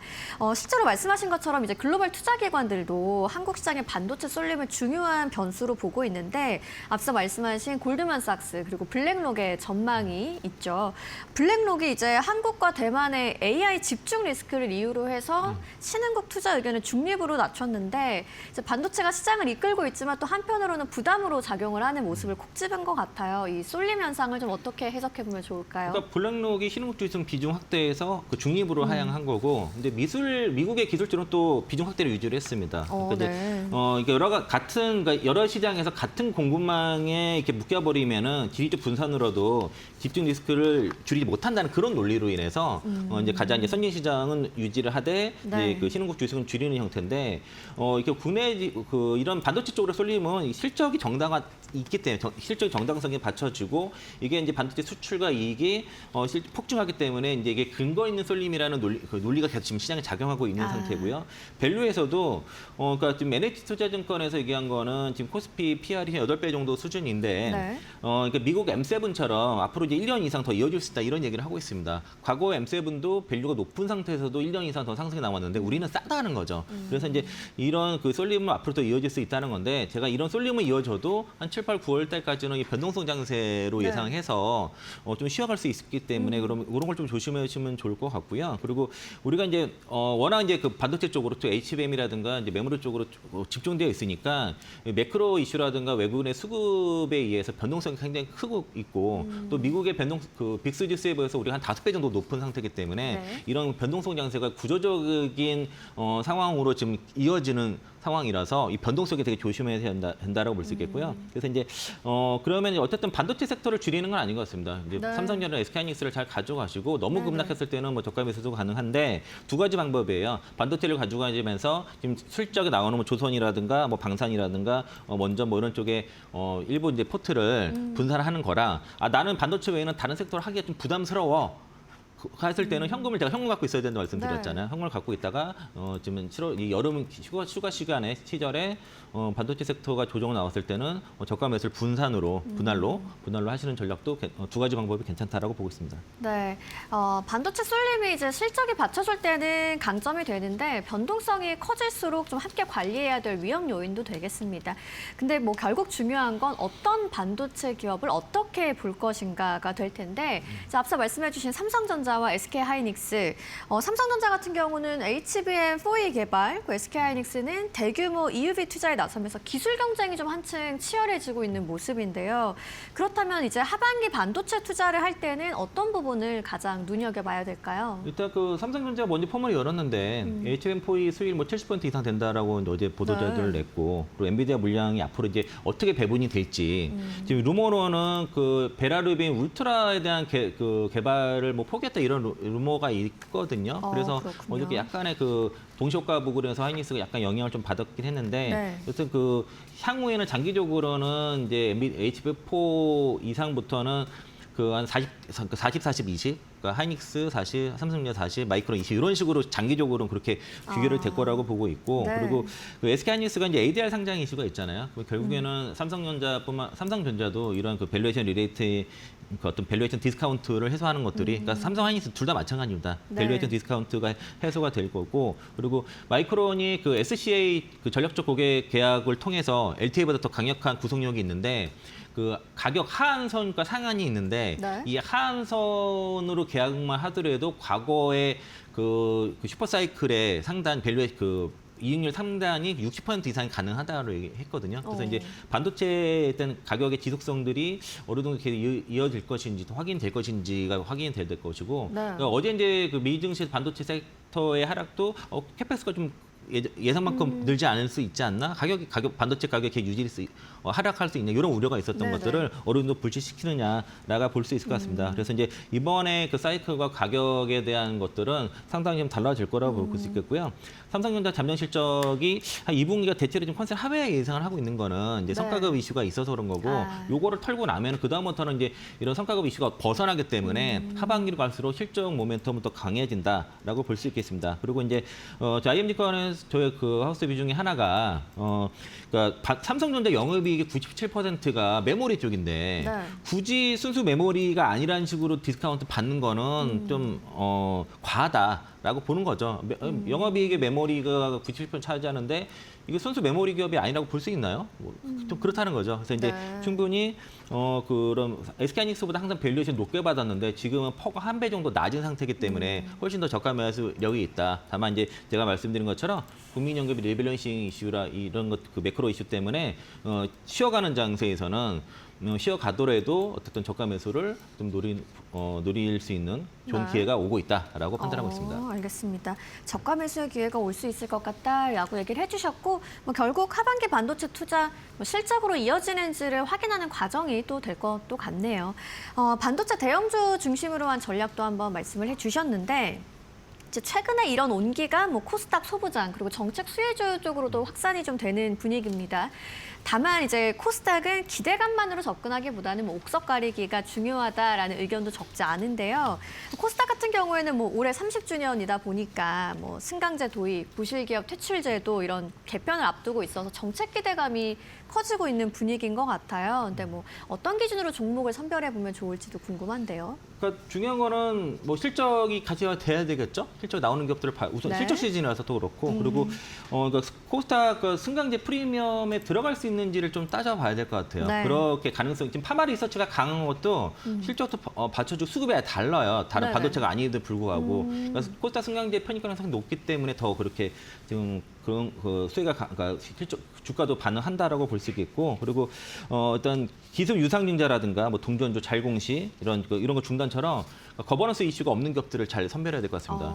네. 그러니까 지금 일단은 목표가가 증권사도 어떻게 커버되는 종목들이 있는데 넘어가는 종목들도 많이 있어서 그런 종목들 일단 가려내고 너무 과열되지 않는지 그리고 이제 그러면서도 좀 상대적으로 실적도 받쳐주면서 이런 정책적 수혜도 같이 있는 것들을 크로스로 선별해가지고 투자하시는 전략이 좋을 것 같고요. 그리고 앞서 말씀드린 것처럼 그 7월 달부터는 국민연금 리밸런싱이 시작이 되는데 네. 과거처럼 지금 국민연금 자금을 굴리는 자산운용사 쪽에서 삼성전자, SK하이닉스로 집중 투자하기가 어려운 상황입니다. 그럼 어떻게든 수익률을 올려야 되기 때문에 종목 확산이 일어날 가능성이 있고 반도체 쪽이 너무 그러니까 단기 급락만 나오지 않는다고 하면은 수급 확산이 있을 수 있다. 그러면은 그동안 그 반도체 비중 없던 분들도 갖고 있는 종목들이 올라갈 수 있는 토대는 지금 마련되고 있어서 좀 기다리면 될 것 같다고 보고 있습니다. 네, 뭐 결국 정책 기대감도 있지만 뭐 실적과 기업 경쟁력이 확인되는 종목을 선별하는 게 중요한 코스닥이고요. 결국 뭐 그 안에서도 종목별 차별화는 더 뚜렷해질 것으로 보이는데 그 상징적인 사례가 바로 에코프로비엠이 아닌가 싶어요. 뭐 1조 2천억 원 규모의 유상증자를 발표한 에코프로비엠이죠. 뭐 성장 투자라는 평가 그리고 뭐 단기적인 수급 부담이라는 시각이 함께 나오고 있는데 이번 유상증자 좀 어떻게 바라봐야 할지 어떤 생각을 저는 갖고 뭐 계세요? 한마디로 주주들이 기대했던 예를 들면 3년 동안 기다렸던 수주라든가 그리고 제가 계속 3월 달부터 에코프로비에 보수적으로 봐야 된다고 말씀드렸잖아요. 네. 자금 조달일 수 있을 것 같다. 거기에 대한 물음을 이렇게 답했다고 생각이 들고요. 그러니까 너무 이제 뒤통수를 친 게 아닌가 생각이 들고 제가 굉장히 안 좋게 보는 이유 중에 하나가 이 유상증자를 했는데 에코프로가 120% 청약을 하지 않습니까? 네. 문제는 에코프로가 지난해 9월에서 10월 달에 PRS를 9천억 발행을 했는데 그 기준가가 17만 2,600원입니다. 에코프로비엠 가격이. 네. 그런데 지금 발행가가 12만 1,200원이잖아요. 그럼 결과적으로 1분기 기준으로 그 PRS가 1,000억 정도 남았는데 지금 2분기 다 됐지 않습니까? 이거 남았는지 모르겠어요. 없을 수도 있단 말이죠. 그렇죠. 다 그동안 에코프로 네. 뭐 매수 리포트 나와가지고 그 PRS 9,000억을 거의 다 팔아 먹은 상태인데 1,000억이 남았다 해도 주가 빠져서 해봤자 한 200억 정도 손실 나고 1.2차로 조달한다 그러면 아무 문제 없다는 거죠. 네. 그러면은 17만 2,600원의 자사주를 팔아가지고 12만 1,200원이 되사는 형태이기 때문에 굉장히 질이 안 좋습니다. 이 유상증자는. 그리고 네. 에코프로가 니켈 사업을 가져가야 된 건데 에코프로가 증자할 수가 없죠. 왜냐하면 증자를 하게 되면 이동채 전 회장부터 해서 오너일기가 대부분 대주주기 때문에 비용 조절하기 어렵잖아요. 그러니까 네. 에코프로 BM에다 떠넘겼다라고 판단이 들고 에코프로는 지금 일단 청약 부담은 5,292억 정도가 필요하고 여기에 지금 그 BM 주가 하락에 의한 그 지분 보유 지분 평가손이 5천억 정도가 발생해서 에코프로에도 지금 손실이 가게 되는 것이고요. 또 이제 그 23년도에 발행했던 그 에코프로비엠 이제 그 전화사채 어떤 첫 조기 상환일이 7월 24일입니다. 4,400억 정도 되는데 이거 어떻게 해결할 건지 는 아직 답이 없어요. 또 7월부터 제가 강조드렸던 에코프로 이노베이션이 상장이 막히는 거. 여기 그럼 이거 대략 그 프리 IPO 받을 때 4천억 정도 받았을 때 FI들의 풋옵션 행사 이것도 해결해야 되잖아요. 네. 그러니까 양쪽 다 지금 자금 조달 이슈가 있는데 거기에 지금 뭐 그 지분 투자한다고 해서 1조 2천억 기습 유상증자 한 거는 이건 너무 좀 과하다라고 생각이 들고 DS 투자자에서는 성장 투자를 근거로 해서 긍정적으로 얘기했지만 그 결과적으로 그게 이제 리테일 개련 사업이 램프업이 되려 그러면은 27년 2분기부터 확인이 가능하면은 이거 그러면은 희석 요인을 성장으로 인해서 희석할 수 있다고 커버할 수 있다는 거 확인이 1년 후에나 가능한 거예요. 네. 그래서 저는 이게 아, 굳이 이거 유상증자 받아야 되나? 뭐 좀 의구심이 있습니다. 그래서 굉장히 좀 안 좋게 보는 상태고요. 3월 달부터 에코프로비에 대해서 뷰를 꺾어거를 제가 계속 돌려서 말씀드려왔어요. 그래도 조심해야 된다, 보수적으로 봐야 된다 말씀드렸는데 그 뷰를 지금은 유지할 수밖에 없다라고 보고 있습니다. 아, 알겠습니다. 뭐 이번 유상증자가 2차 전지 업종 전반의 투심에도 영향을 주지 않을까 하는 생각도 드는데 하반기 2차 전지 투자 전략 어떻게 가져가면 좋을지 좀 짧게 여쭤볼게요. 결과적으로 셀 중심으로 보실 수밖에 없어요. 그 수주가 나오는 그런 쪽이고 네. 그리고 결국 다 이제 셀의 온도와 업황은 바닥을 다운 사이클이고 끝났다고 시장에서 보고 있기 때문에 일단은 시작되는 거는 셀에서 시작하고 소재 장비까지 가기에는 시차가 온도 차이 있기 때문에 그러니까 업충분히 업사이클로 돌아가는 이후에 소재 장비를 보시는 게 맞겠고요. 지금은 네. 저가에서 보는 거는 삼성 SDI라든가 LG에너솔루션 셀 중심으로 보시는 게 좋겠습니다. 아, 알겠습니다. 하반기 시장 뭐 실적, 수급, 환율 정책까지 함께 살펴봐야 되는데 반도체 쏠림 속에서 또 어떤 종목을 선별을 할지 코스닥에서도 실적 확인되는 기업들 어떻게 골라낼지가 중요한 좀 투자 포인트가 될 것 같습니다. 오늘 IM증권 서울금융센터 이창환 이사님과 함께했습니다. 좋은 말씀 고맙습니다. 네, 개장 전에 반드시 알아야 할 애프터마켓의 시그널 현아연 캐스터와 만나보시죠. 네, 8개 기술중 중심으로 애프터마켓 시그널 저와 함께 살펴보시죠. 아랫단에 있는 4개의 종목은 현재 애프터마켓에서 상승하고 있지만 위에 4개 종목 현재 하락하는 움직임 보여주고 있습니다. 오늘 메타의 움직임이 단연 눈에 띄었습니다. AI 인프라 확장으로 만들어진 이 인프라를 통해서 클라우드 사업까지 진출할 계획을 밝히면서 정규장에서 8%대 급등했는데요. 현재 애프터마켓에서도 0.14% 추가 상승하면서 613달러 선에 지나가고 있는 메타 보실 수 있겠고요. 마이크로소프트도 연일 강세를 보이고 있습니다. 이날은 그 직원의 5,500명 감원 소식이 전해졌습니다. 시장에서는 이를 긍정적으로 받아들이면서 3%대 상승했지만 현재 0.1% 소폭 하락하면서 383달러 선 지나가고 있고요. 애플은 정규장에서 1%대 상승 보여줬습니다. 내년이 되면 애플의 아이폰 출시 20주년을 맞이합니다. 이에 따라서 봄에 새로운 신제품 출시 소식을 전했는데 현재는 하락하고 있습니다. 스페이스X도 정규장에서 급락하는 모습 보였다는 점 체크해 보실 수 있겠고요. 엔비디아와 마이크론도 이 반도체 단에서 메타의 소식과 함께 하락하는 모습 보였습니다. 이어서 유가 흐름 살펴보시죠.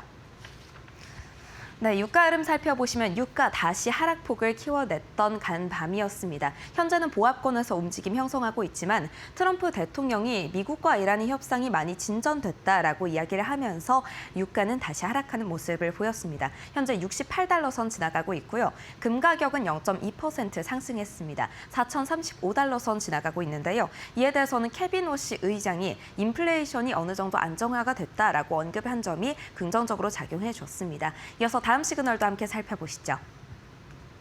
네, 국내 주요 지표들 현재는 엇갈린 흐름 보여주고 있습니다. 코스피 200 야간 선물 시장 3%대 하락하면서 1,200포인트 선에 거래가 됐고요. EWI 한국 ETF는 간밤에는 8%대 큰 폭으로 하락하는 모습이었지만 현재 시외가에서 0.8% 소폭 반등해내고 있습니다. 187달러 선에 지나가고 있고요. 필라델피아 반도체 지수가 6%대 크게 빠졌습니다. 이 메타의 기술 발표에 따라서 반도체 단에서 힘이 빠진 건데요. 반도체 피크 아웃에 대해서 이제 가능성이 더 실린 겁니다. 6%대 하락하면서 13,300포인트 선에 지나가고 있고요. 원달러 환율은 0.25% 상승하면서 1,550원 선까지 올라선 모습입니다. 달러화 강세 그리고 엔화 약세가 영향을 미쳤습니다. 지금까지 주요 시그널 살펴봤습니다. 네, 주요 기술주들은 애프터마켓에서 움직임이 양분되는 모습입니다. 다만 뉴욕 증시 7월 첫 거래일이 시작되자마자 상반기 증시의 주인공이었던 반도체 랠리가 꺾인 모습, 오늘 우리 시장에서 좀 어떻게 반영이 될지 저희랑 계속 좀 지켜보셔야겠습니다. 저희가 준비한 소식은 여기까지고요. 내일 이 시간 더 알찬 이야기로 찾아오도록 하겠습니다. 시청해주신 여러분 고맙습니다.